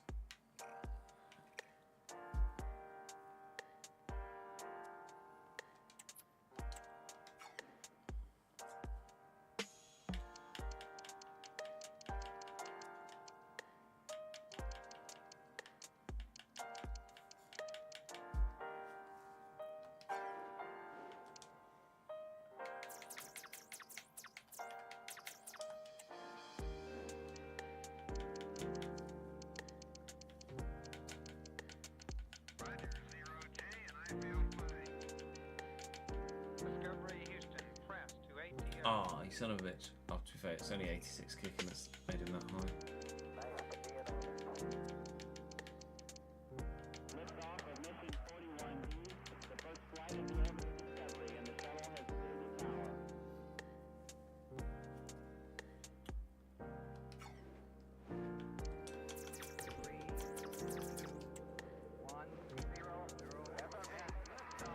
O'Leary would be more realistic, you're absolutely right. Was he only 71 rated though? Was he 73? 73.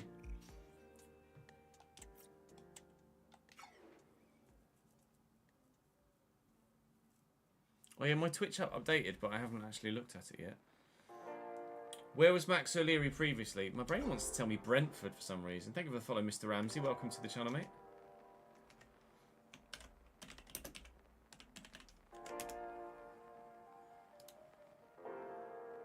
Bristol City, not Brentford. I knew it was BR something. Oh, he was first team for Bristol City, season just gone, and the season before. And they've released him. That's intriguing. Has he played well against us previously?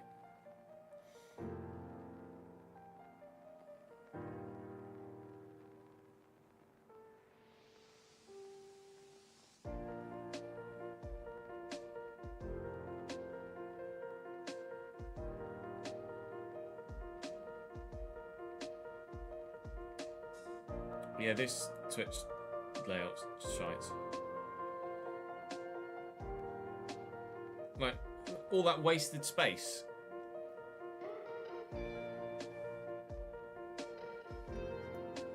That's weird. You think Max O'Leary's a no-brainer? We were going to scout Grimshaw, weren't we? Daniel Grimshaw was 71.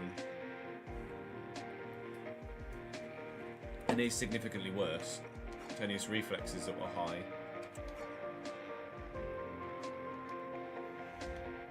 We could have a look through Championship goalkeepers.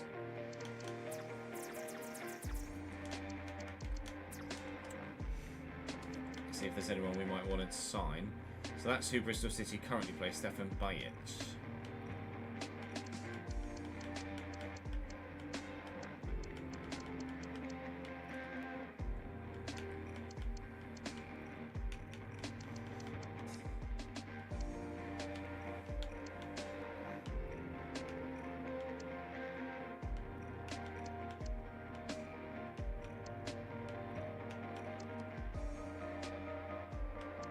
Everson was the keeper that saved 3 penalties against us on FM the other day. Fucking Nora.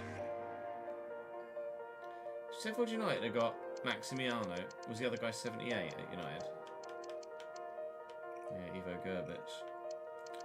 Too highly rated for us, unfortunately. Otherwise, I might have looked to loan Gerbic. Mellier's 81 at Luton still. Alex Palmer at West Brom. West Brom just relegated from the Premier League.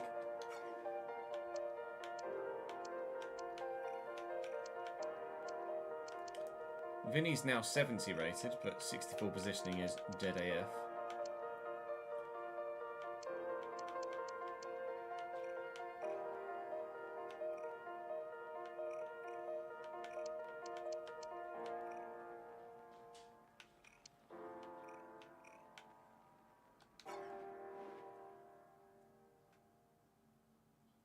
I think Max O'Leary is very realistic as well, I agree. Just wonder if there's anyone in League One that we can maybe snap up. So the league above might be slightly cheaper too. The answer to that is seemingly no. Oh, there's Alexander Rossi at Huddersfield, but he's a regen.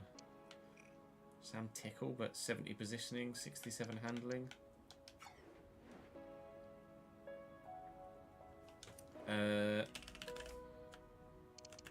How good is Mike Cooper? Oh. Okay, fair enough. Well, I think O'Leary's the goalkeeper then, isn't he, really?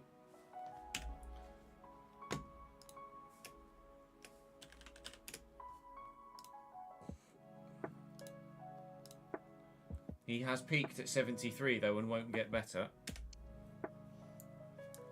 I'd rather not sign someone from Peterborough, if we could avoid it.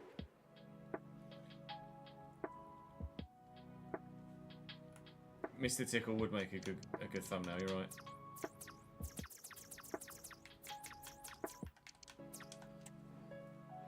Anyone in the Prem we could bring down?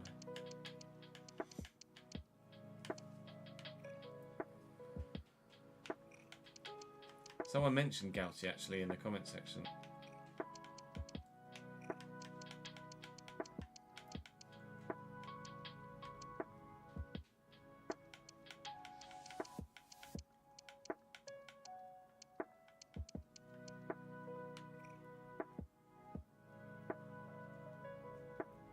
Quonquo?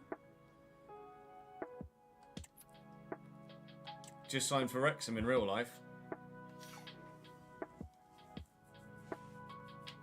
79 positioning. The rest of his stats aren't great. The rest of his stats really aren't great.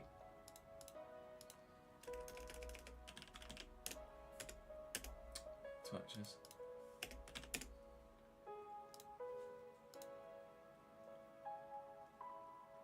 Okay, well, I spelled his name wrong. Okonkwo. Oh, I'll put Okonkwo. And only potential of 75.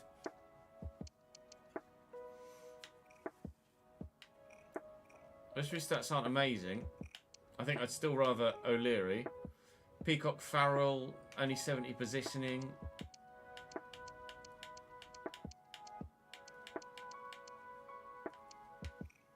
Sinisalo, only 70 positioning.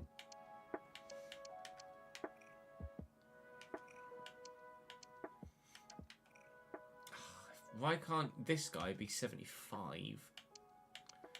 Because that would be fucking great. Vetek's not very good.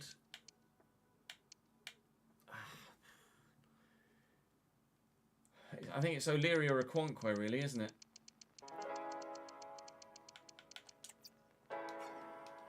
Let's compare them. Or Alex Palmer at West Brom.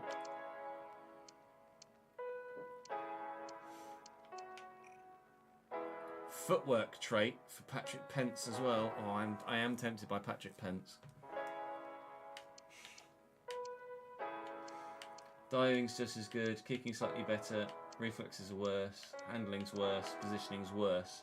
Max O'Leary is just objectively a worse goalkeeper.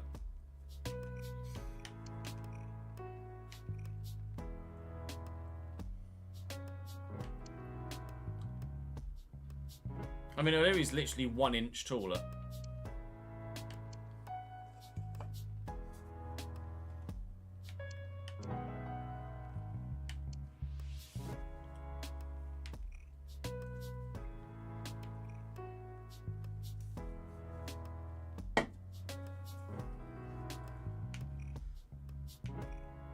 Alex Palmer at West Brom. On a lot wage-wise.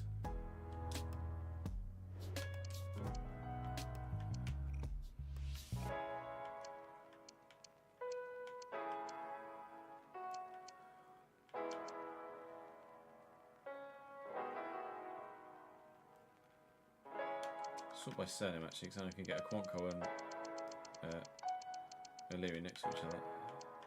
So O'Leary has better diving and better reflexes and better kicking. Okonkwo's taller, significantly better positioning. It's only his positioning that's higher, Okonkwo. Everything else is 73 or less.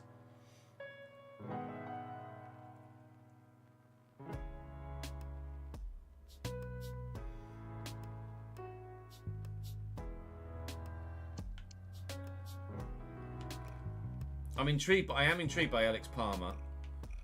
He's got real face as well.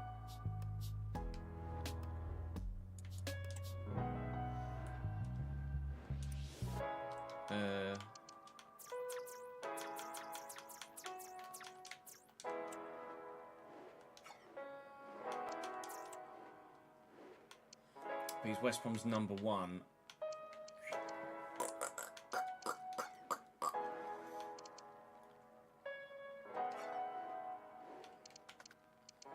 So it's going to be a Okonkwo.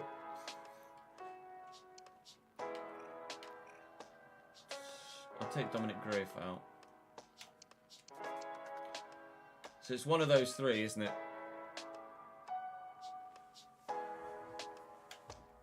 Pence, O'Leary or Okonkwo. Okonkwo would probably be alone. He's on 42 grand a week.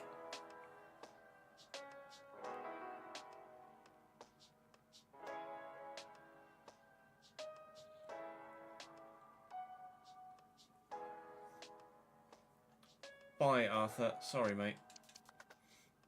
It's Pence or O'Leary.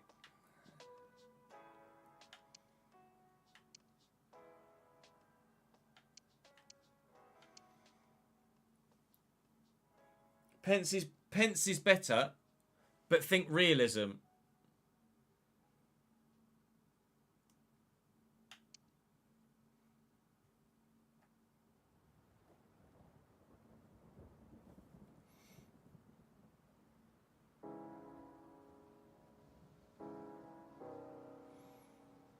Brøndby have European football though.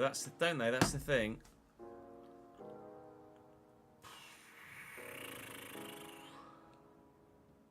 Oh, don't put it to me like that, Leone.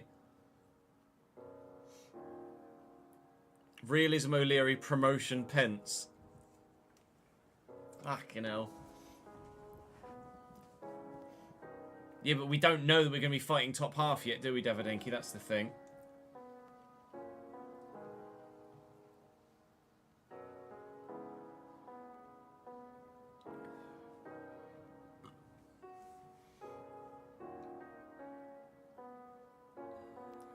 Max Whitlock's third in the pommel at the minute.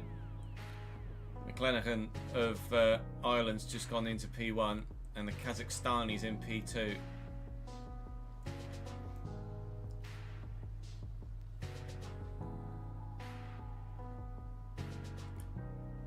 I think O'Leary, and then if Pence is still available, Pence.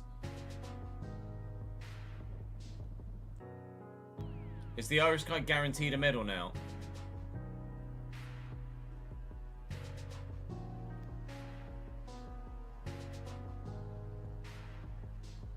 Or he's not won the gold, has he? Because they're still going. He's not guaranteed a medal yet. But he's gone first with 4 still to go. Fair enough. That's not great for Max Whitlock, then, that, is it?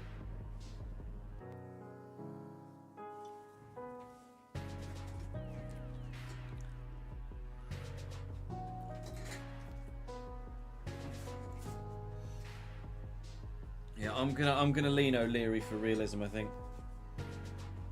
if we finished top half last year, then maybe. But we didn't, so I'm not sure I can justify it. I'll leave them both in the video, but I will go with O'Leary.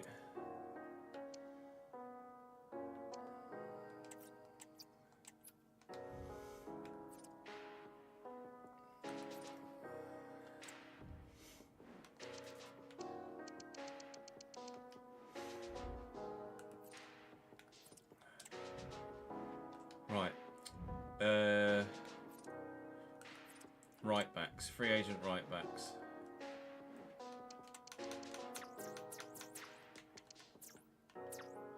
Let's do right wing backs first, because there'll be less of them. Oh me.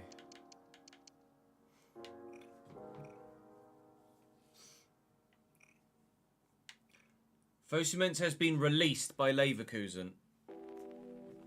But is it realistic?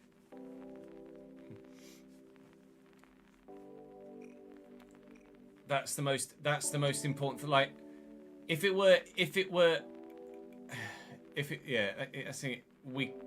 we have to resist the urge from falling into the usual career mode.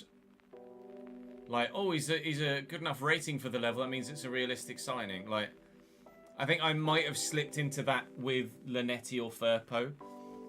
I could justify both, but Fosu Mensah, I would really struggle to justify it.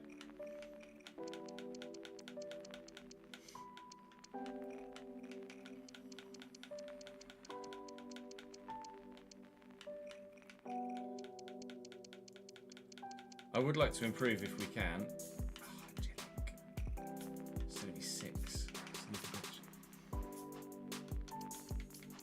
I think like I'm wanting to improve to like 74, 75.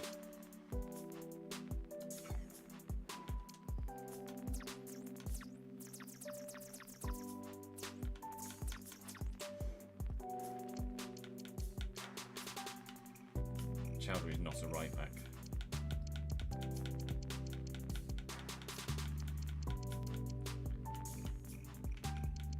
But a lot of the players that are 74, 75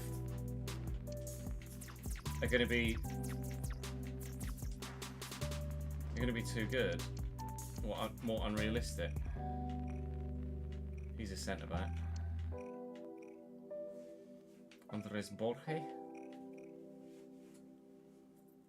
Again, probably more of a centre back actually.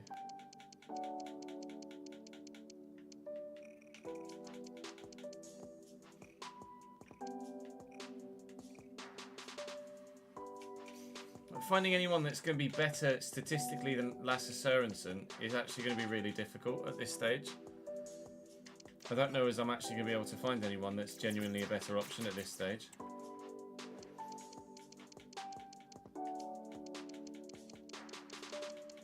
So it's realistic. They're all just going to be regens here, aren't they, really? Abu Dhabi. What, United Arab Emirates?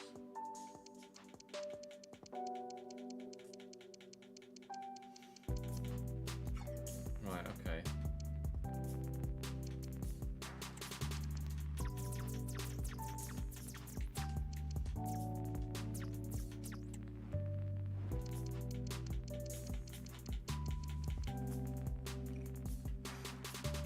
Oof. Technically, Kane Wilson's not great, though. He's quick, but he's not great. Just relegated with Derby.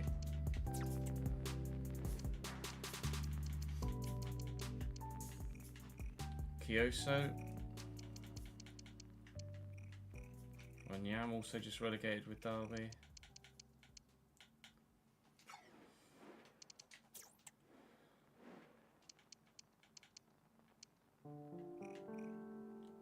Reggie Cannon? His physicals are insane. Technically, there's nothing there. Ipswich only narrowly avoided relegation. It's 5 million though, Harry Clark. It would be a big step up though. We could certainly check Scotland. That's absolutely something we could do. I hadn't thought of that.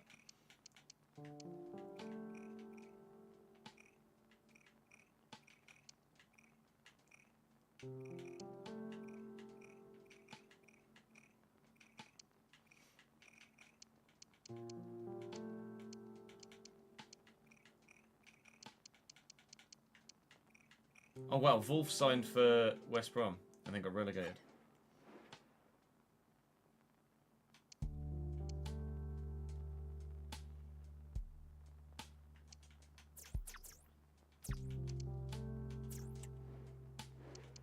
Just maybe looking for a right-footed left wing back, that's all.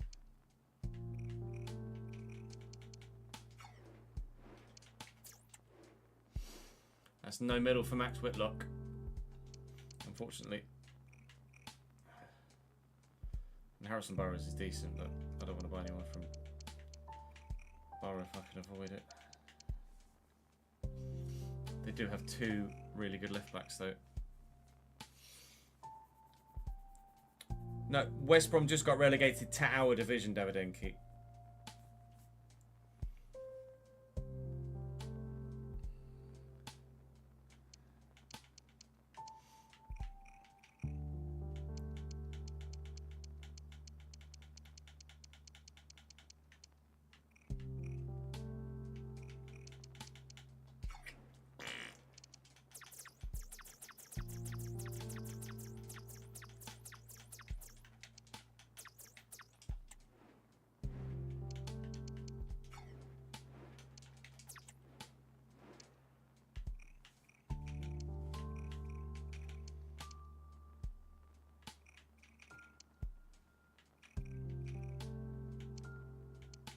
One right footer. I'm not actually looking for a left back per se.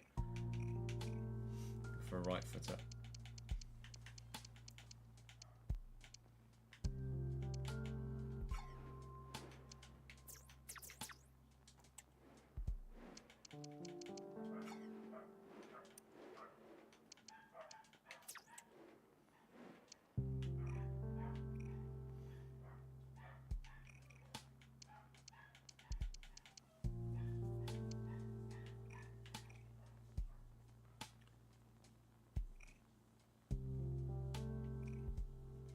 Quite highly valued. 75 rated at Kilmarnock, and his contract is expiring in 11 months. Oh. I'd have to compare him to Lasse Schöne though.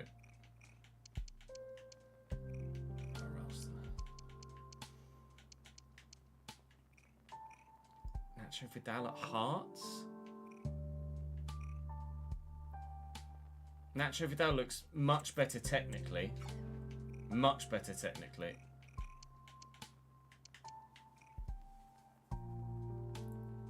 Yeah, no, it was the raccoon one that Thiago Silva has. I can't remember what exactly it's called.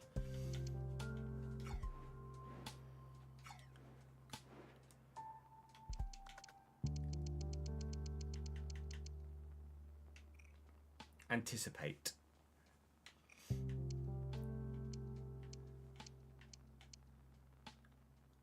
Lundal's only 25 as well. And he could probably play at centre-back, but he's not.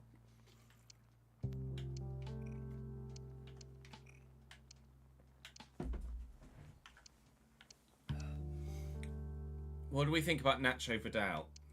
I know Lundal has the anticipate. Lundal's more of a centre-back though, isn't he? If we're honest, Lundal is a centre-back. At 6'3". I'll be intrigued to know how good a centre-back he is.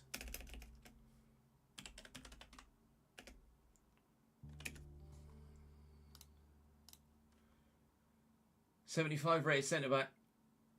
A 75 rated everywhere in defence, basically.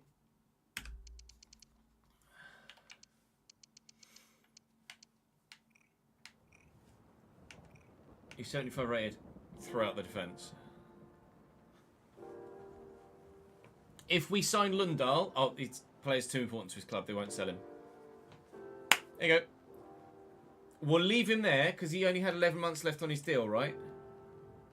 Or was that Nacho?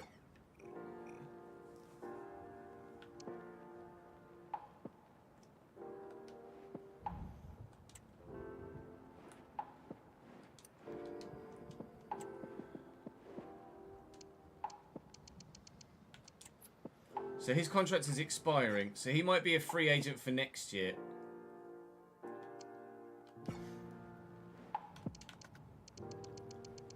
So what do we think about Nacho Vidal?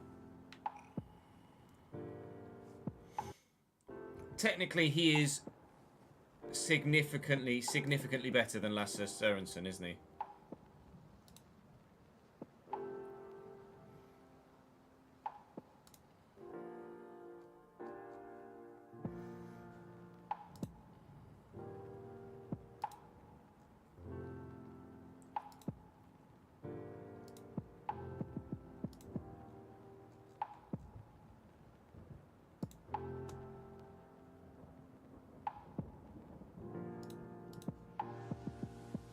He is 32, but I don't think that would be too much of an issue.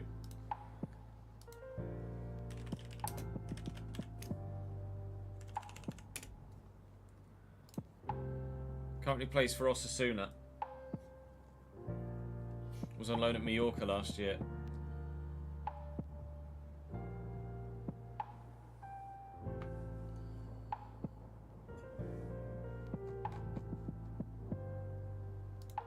Where did Hearts finish last year? That could swing it. Either which way.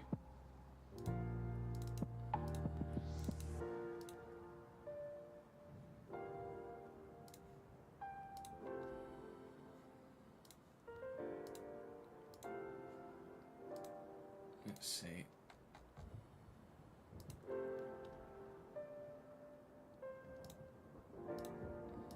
Welcome to the Season 4 season finale. We've got 4 games remaining today to take us to the end of the year. We will also have the usual end of season roundup and the end of season awards that previously have been its own video will be included at the end of this episode as well. Before we, of course, start by 17 points. Hearts were 4th. Is 4th in Scotland European football or not? Is 4th in Scotland European football?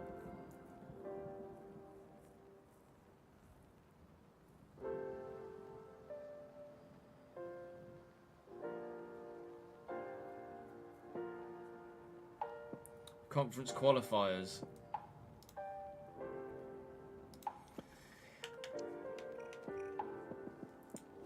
Ipswich won't sell Harry Clark.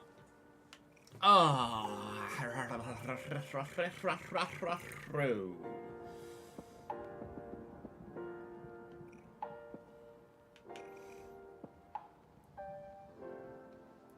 Right, well, that's Harry Clark off.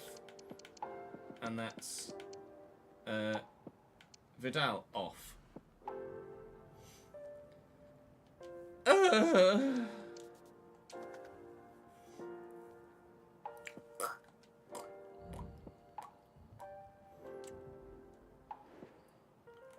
have a look at Premier League right backs. Anyone we could potentially loan? Could loan Calvin Ramsey for a year? £51,000 a week. That's the only thing with Prem players. Wages.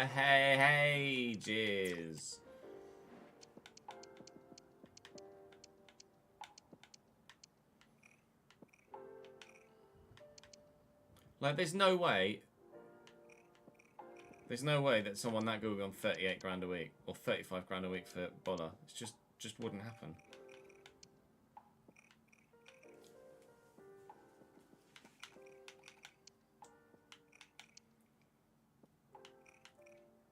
Oh.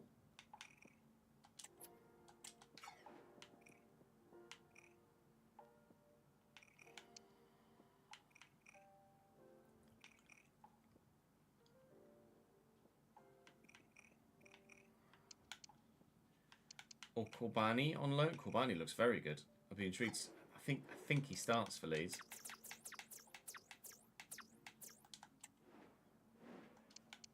No, he doesn't. Kobe Corbani on loan.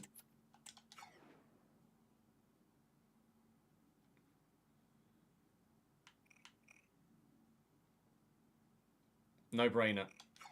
Straight up no brainer.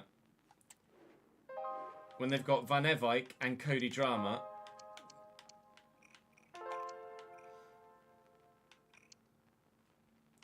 He's their third choice right back. He's on a lot wage wise, but we'd only be paying a fraction of that, of course. So we have a goalkeeper option. If they'll let me loan him, we have a right back option as well. Alternatively, there is...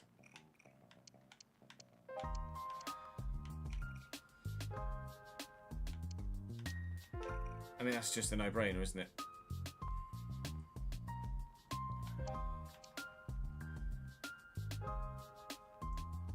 We could even look to... We could maybe look to buy him. But I'd want to try him first.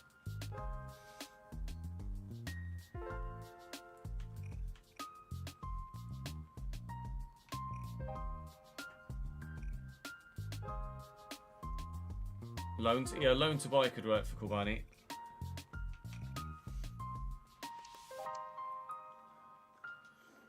Okay, that's the potential right back sorted. Left back we've got Firpo and Osborne. Cam is a big one. We know we want a genuinely high quality Cam.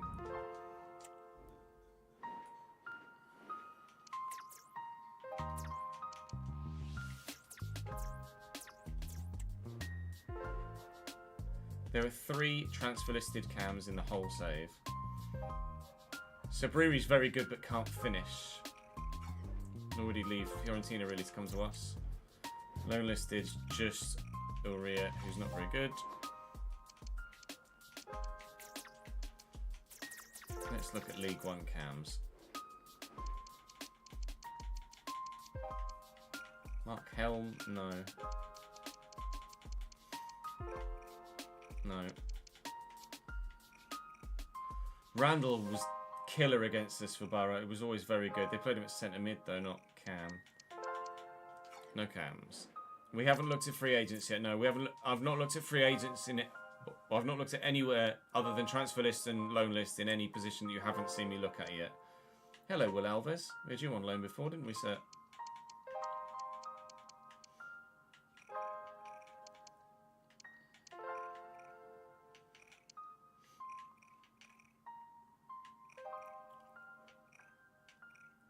Or what I do for Connor Chaplin. Contract expiring in 11 months.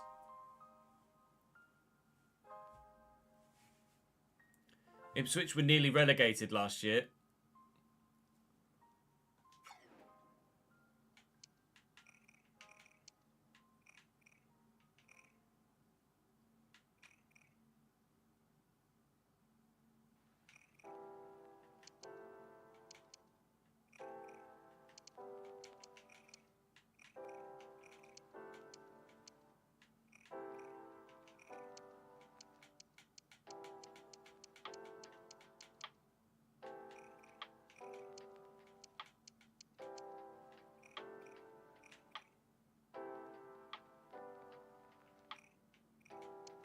How many playstyles does John Swift want? Jeez. Georgie Thomas.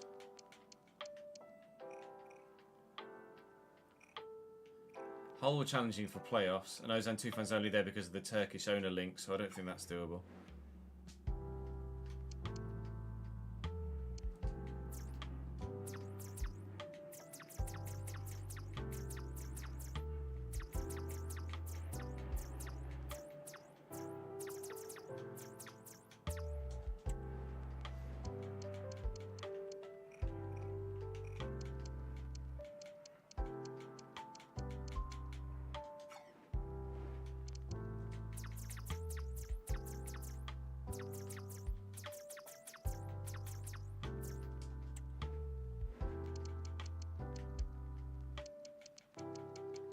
You never know, there might just be a random worldie.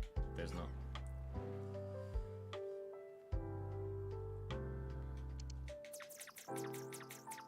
Amara would be too highly rated, I'm sure of it.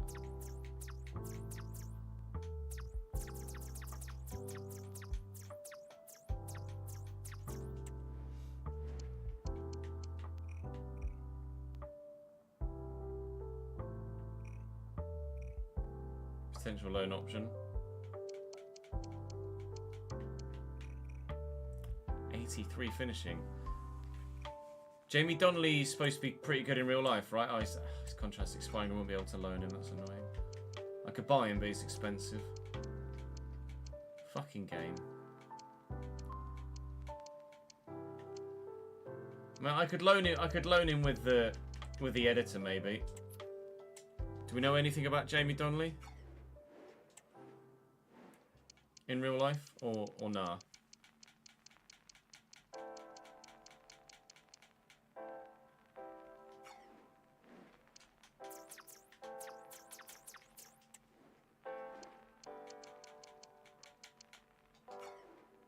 I don't think we do we? I think it's got to be Connor Chaplin, doesn't it, really?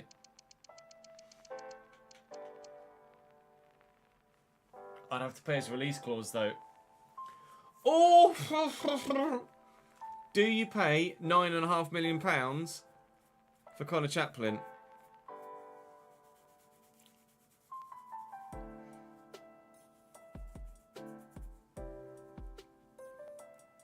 Cannot negotiate. The team will not sell this player.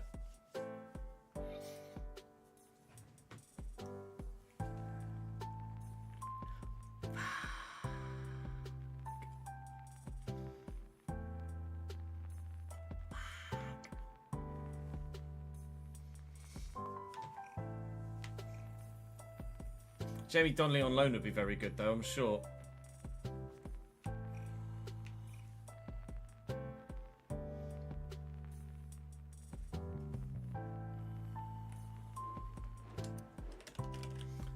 Jack Bridoni might be too highly rated now. 77 at Rizzasport.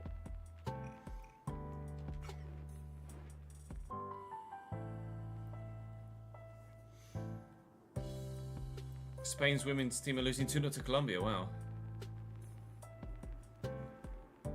No. Donnelly would be alone, Davidenki. Donnelly would be alone. Thank you for the follow, Runana.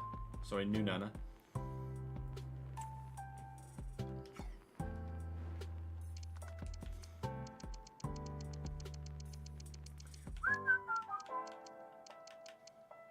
Jamie Donnelly on loan would be expensive, but Olympiu Modutan, 74. Passing's not great, finishing's okay, but not spectacular. I'm gonna say no. We haven't looked at Cam free agents yet, to be fair.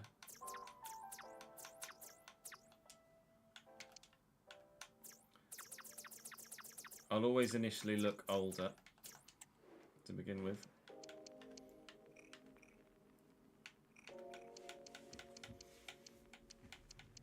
Jesus.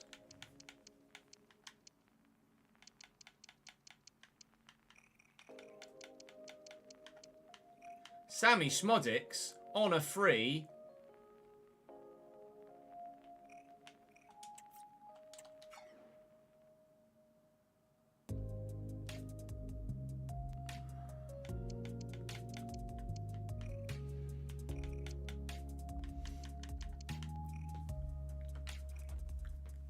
and train his passing and dribbling.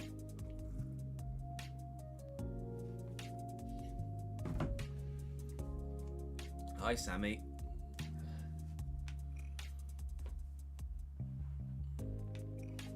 He was most recently at Blackburn in real life, obviously.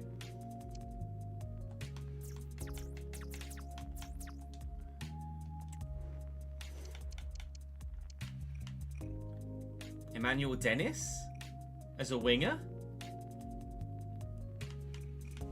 Probably not. Not realistic, you'd say.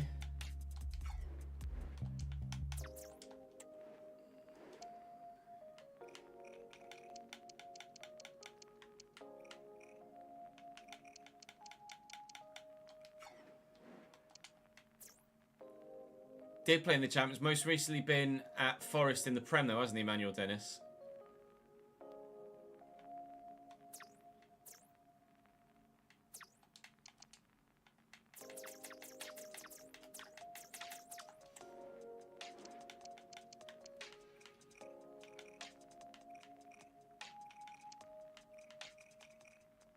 I'll add him on the shortlist for now.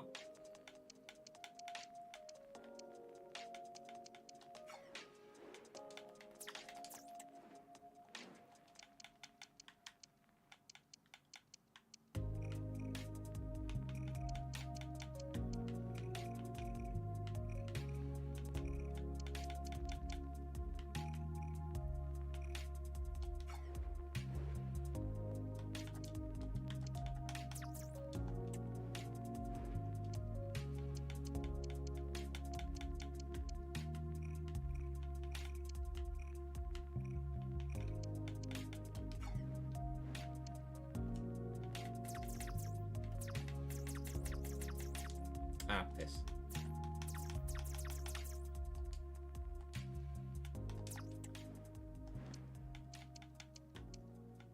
It's gonna be regens, isn't it, that are this young?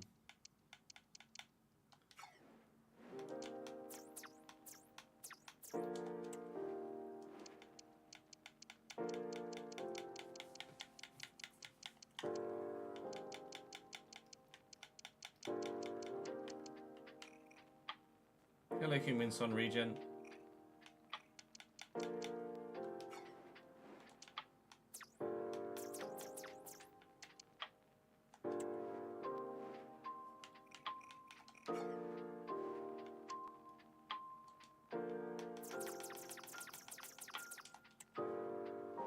He's literally the only centre forward in the whole save that's a free agent. Okay, cool.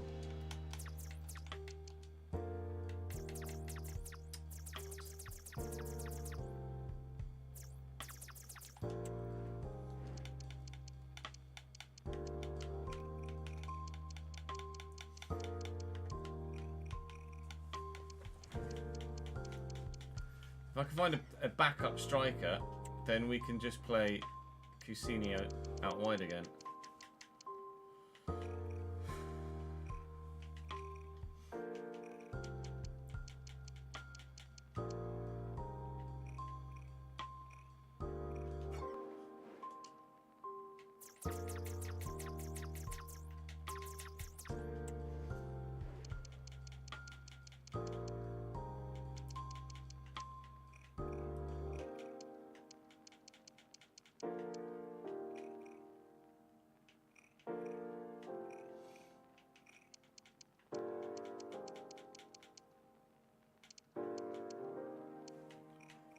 Wow.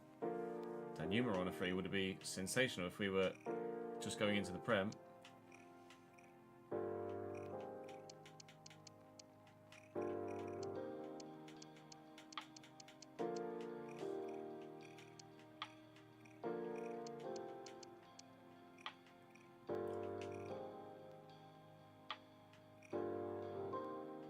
More and play styles.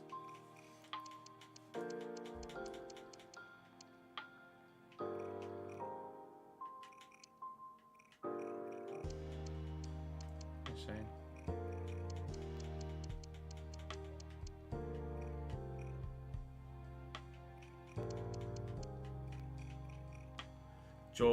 George. Thank you very much indeed for the 36th month, mate. That is a 3-year anniversary. GG's, my dude.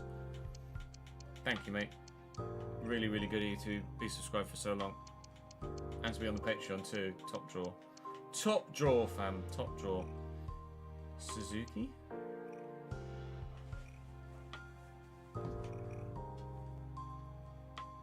I presume related to the centre-back.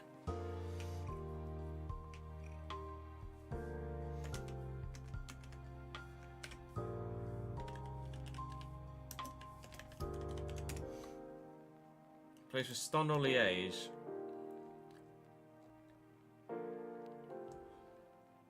No, used to play for Stade or Liège. Oh, and it does play for Stade or Liège. Plays for their youth team. Was at Amiens on loan in Ligue 2 in France.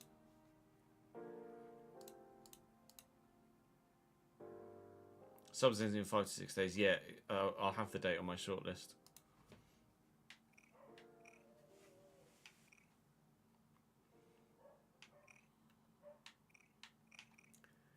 His stamina's not great. His crossing's rubbish.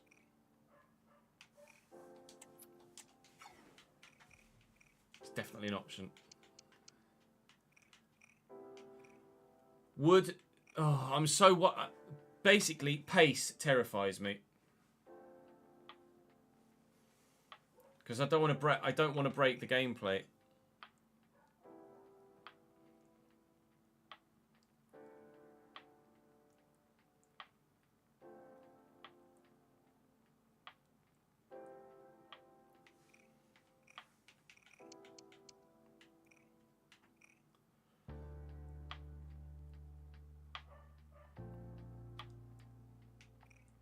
Fia Libre for the beard. Just for the beard. Please do. Please do Fia Libre.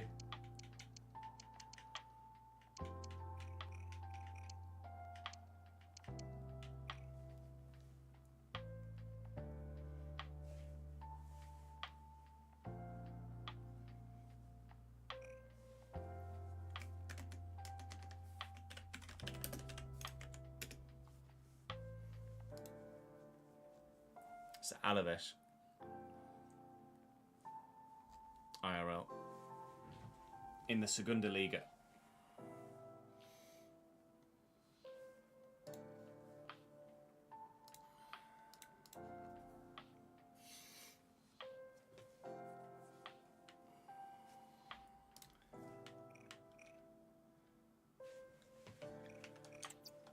I'll add him. Would allow us to play Kusini Engi. We did look at left wings. I'll tell you what we didn't look at was left mids, actually.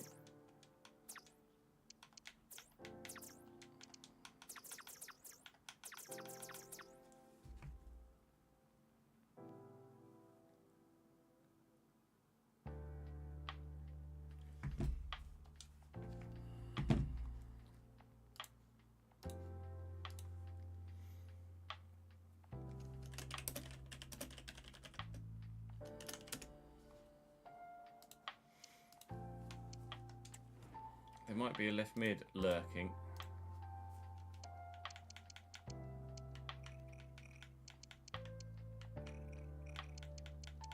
Or a right mid.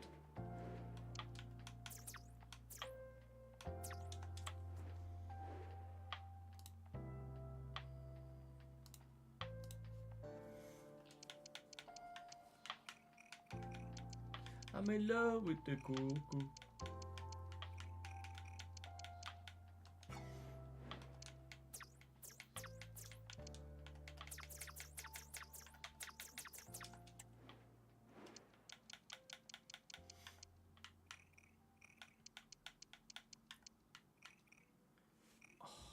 One rating too high. Sam Greenwood would have been insane.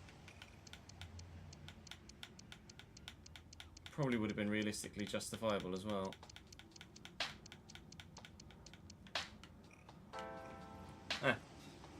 Someone in the comment section said I should go have a look at Sabi again. Here's Sarmiento.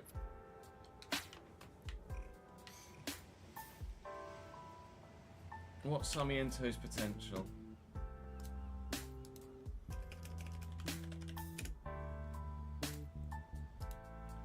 '81.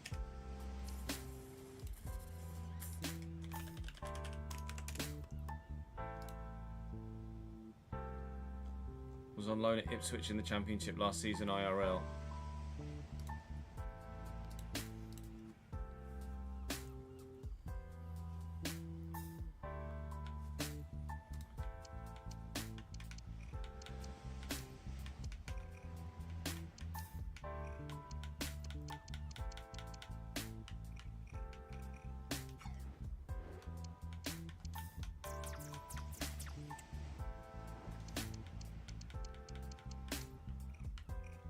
Cholisauro's rapid.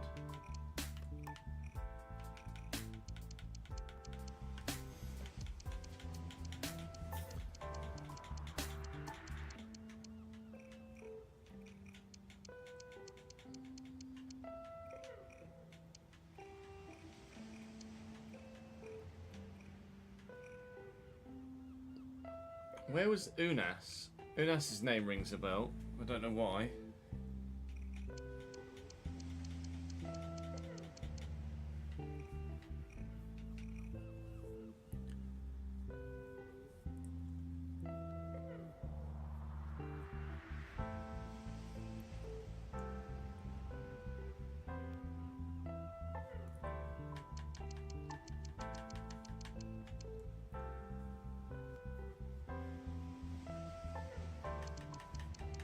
Yoshviak gets Derby.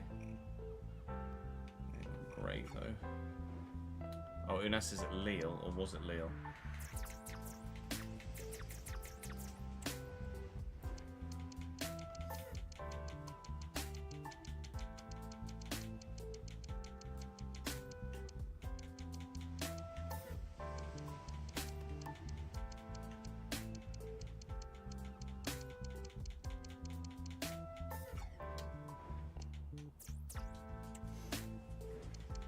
Might have to buy a left winger, I think.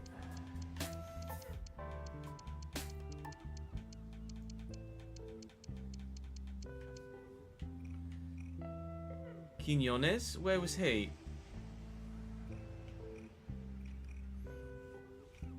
Could be a good backup. Probably want starting though. Yes, Daniel, itchy eye.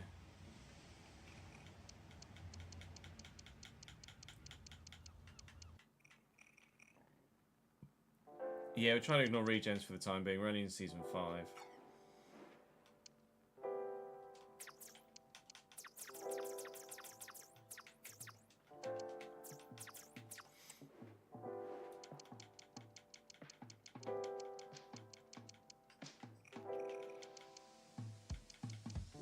I'm looking at free agents now.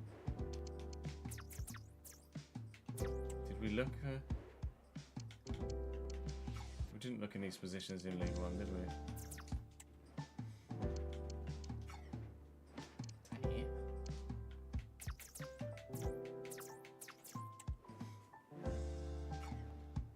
Oh, fucking age-wise, Chelsea twat.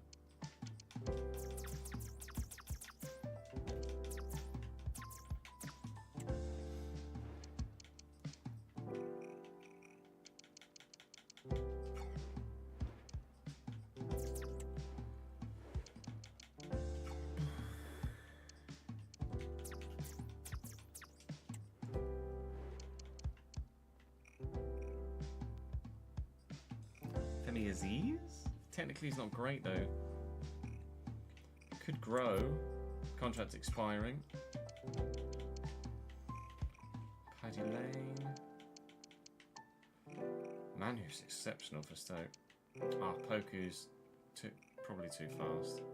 76 rated, 73. Sorba Thomas.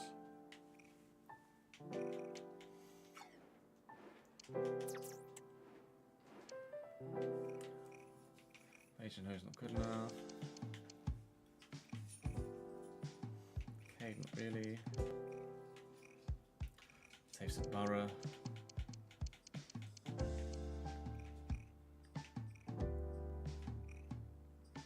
His passing's rubbish though.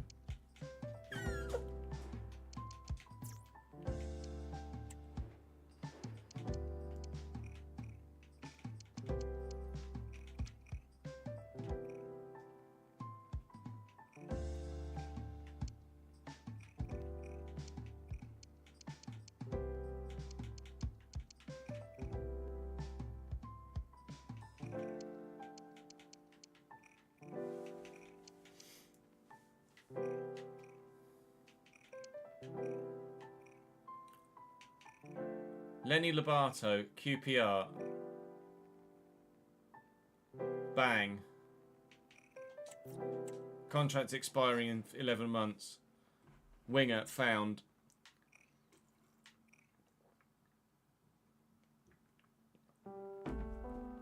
Hello, Lenny.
So goalkeeper, we're going to go for Max O'Leary.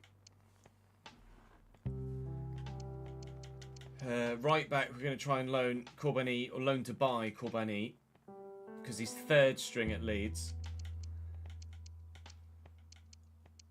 If we decide not to loan him, then not to buy him, we can always maybe get Lundalo. It's not going to be great for a right back in the Prem if we go up.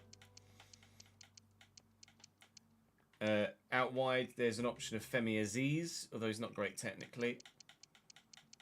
There's the option of Lobato at QPR. QPR didn't have a great season last year. I think we could just... Oh! Kill me. Surely we could do this with the live editor. Like, why would QPR...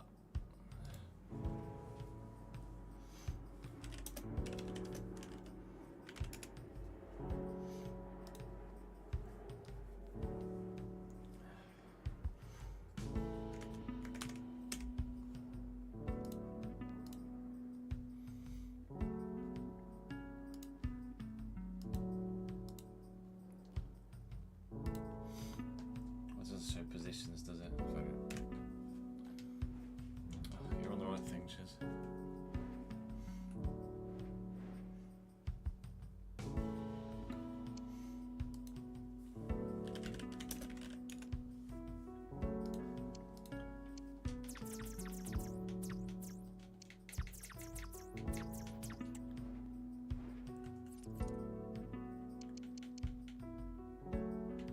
He's our only left winger.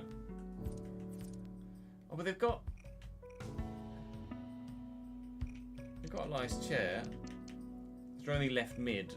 Man, I could go for Elias Chair. Lobato's better though, isn't he? Although Elias Chair has a lot of... I imagine it'll say, not willing to sell him either. Well, you've got two. You've got Chair and you've got... What are his thingies? Incisive pass, ping pass, technical flair, Trivella. Oh, Elias Chair had some allegations. Duly noted.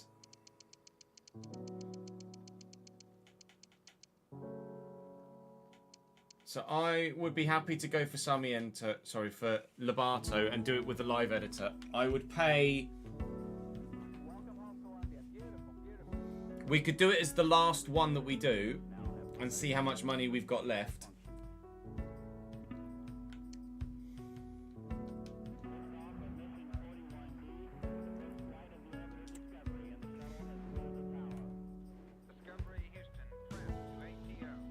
Allegedly broke a guy's skull with a rock, sentenced to prison in Belgium. Oh, good.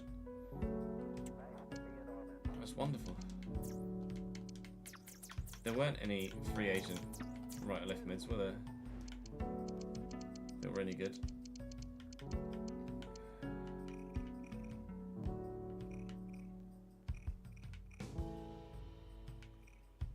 Who is he? Oh yeah, Jolasor. We looked through him, didn't we? Just had a flashback.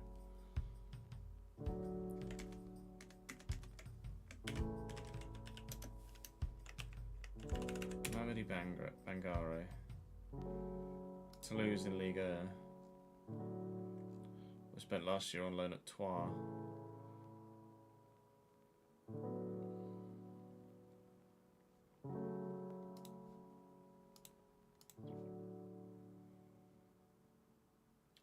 True. I'm torn about Emmanuel Dennis.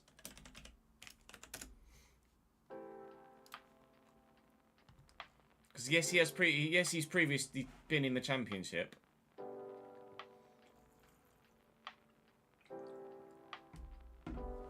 But that's top end of the Championship.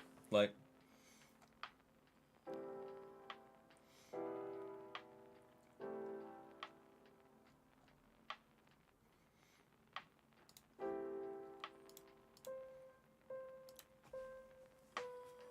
Jolasoro was at Sunderland direct, I think.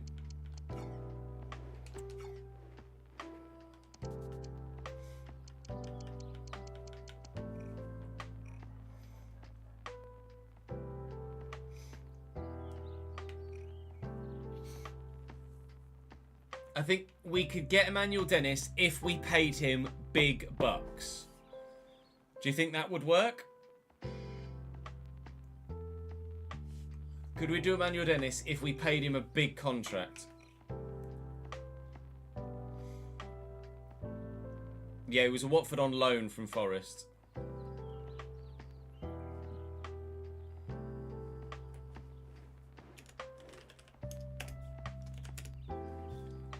'81 at Lyon. Too good.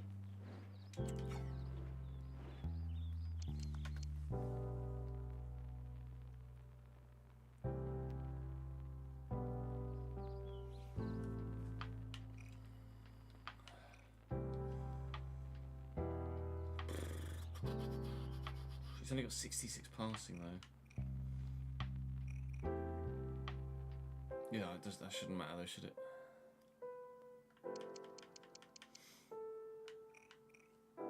I do like the idea of Villa Libre as a backup though. Or Tapsoba. I mean, Tapsoba supposedly could play at left mid. He's got only got 58 crossing though. Dennis is a better Yengi. I mean, that's a fair point.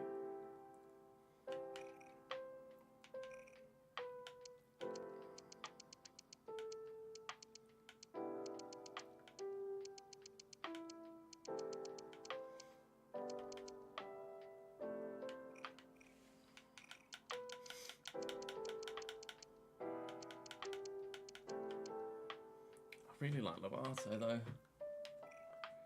Dee, dee, dee.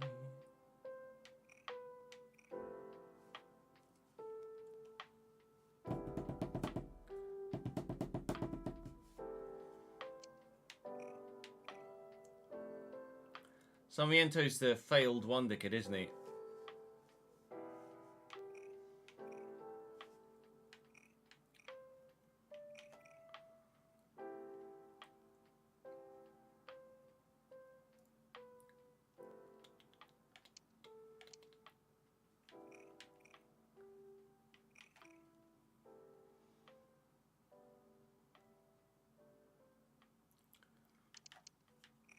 Yeah, I really like Lobato. I think I want to do Lobato.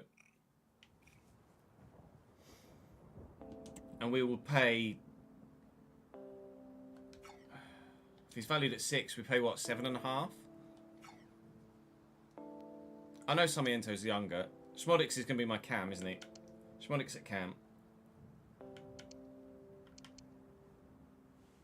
I don't think Schmodix out wide. Well, I could do Schmodix out wide. Oh, stop it. No, Schmodix at cam. We're 79 finishing. I want him at cam. I want him central.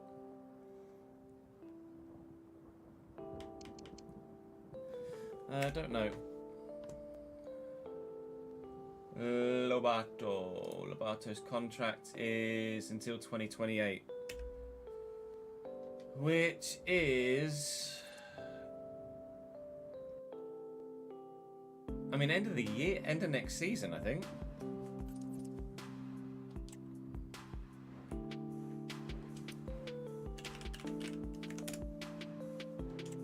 Contract's expiring.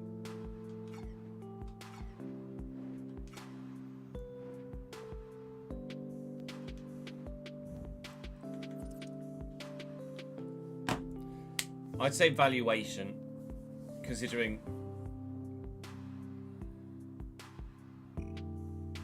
I'd say valuation. Because you go up because he's important to them, but down because he's not got long left on his contract, so just go valuation.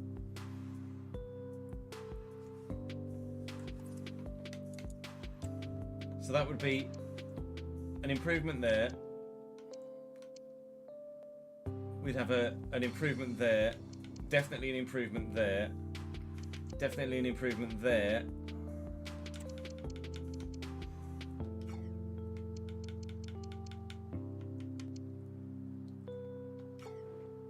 Centre mid intrigues me as well. I might like a centre mid too if money will stretch.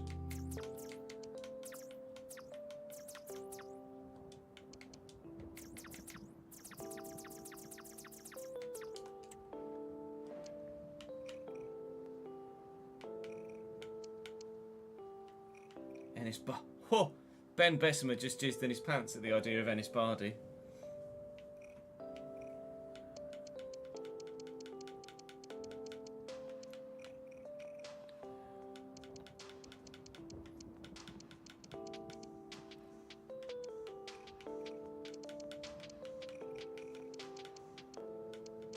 Wow. A 36-year-old genie. Time flies when you throw a clock. It does indeed.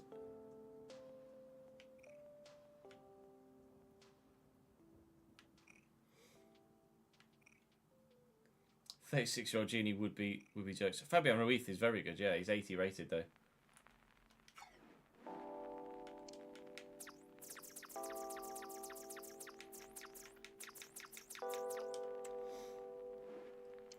No, Leone.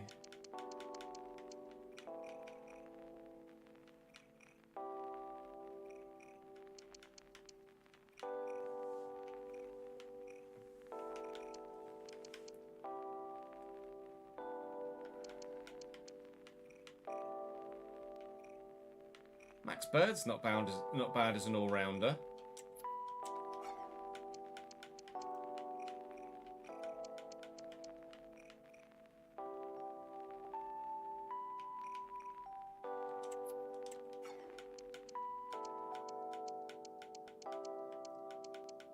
Obviously, things change if bids come in.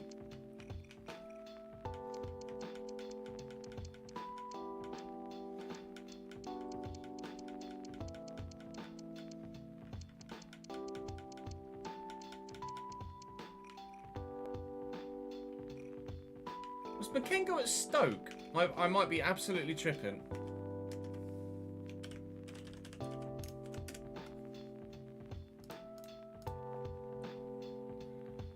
No.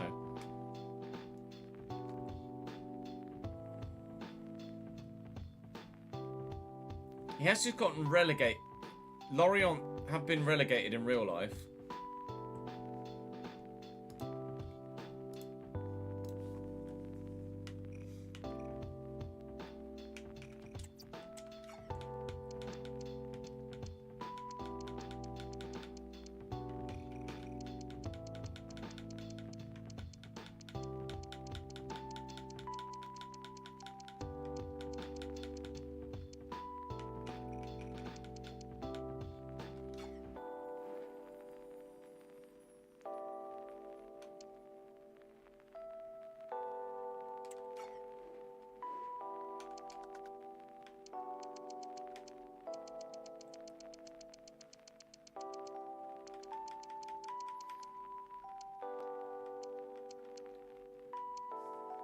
Gives us options at centre mid as well.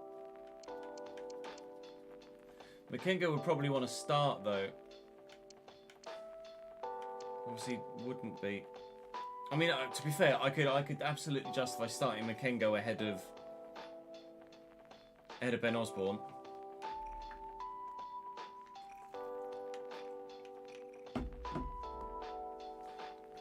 Osborne is in like 32 now, isn't he?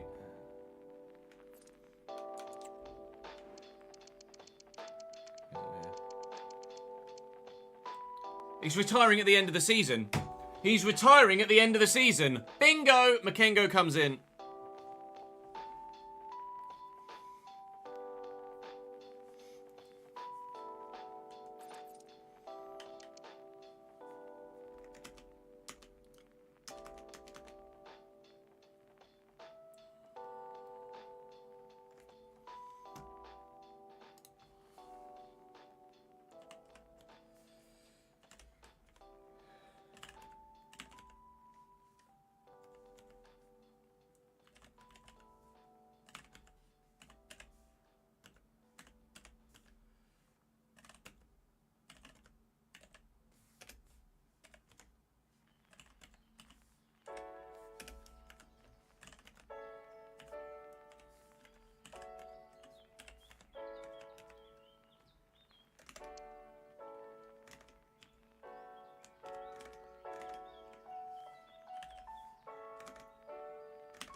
We have our targets. It's just a case of... Oh yeah, 73, not 75. Sorry, my bad.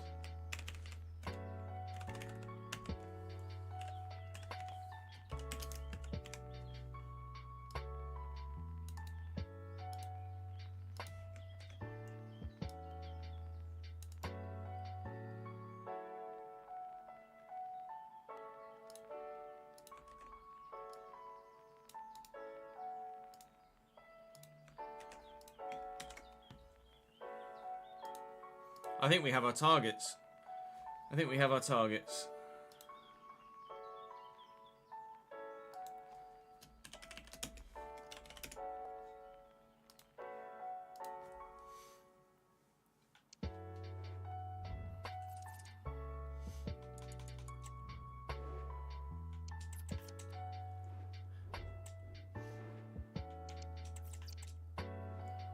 Right, which is perfectly timed because it's now 6 o'clock and I'm going to end the stream. Well, I never. Right, what's today? Saturday. Tomorrow I'm offline because it's Nat's birthday, so obviously busy. We will be back Monday, where we will be recording the transfer window, episode 1, probably episode 2 as well.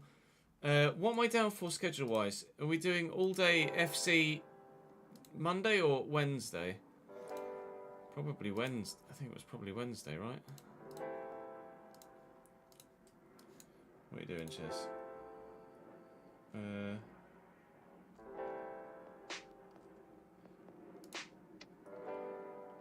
Yeah, FC all day Wednesday. So we'll do episode 1. We'll record episode 1 on Monday, and then Wednesday we will just FC all day. Because we'll need to record 3 videos, Wednesday, Thursday and Friday's videos. Alright, deal. So Monday will be Canada and episode 1 of The Save. And then Wednesday will just be more. And then we might even get some FM in then as well, if there's time. Unbelievable, Jeff! Right, that's us for today. I will send you on a raid though, so don't go anywhere just yet. Stay where you are. GB's live right now. Obviously, Creator Series is going to start very, very soon, in the next couple of minutes. So going over and join GB. Wish him luck for this evening in Australia, and I will see you guys on Monday, hopefully. Enjoy the rest of your weekend. I'll see you on Monday for us actually doing transfers. Oh my god, up the Cambridge, let's go for promotion. Okay.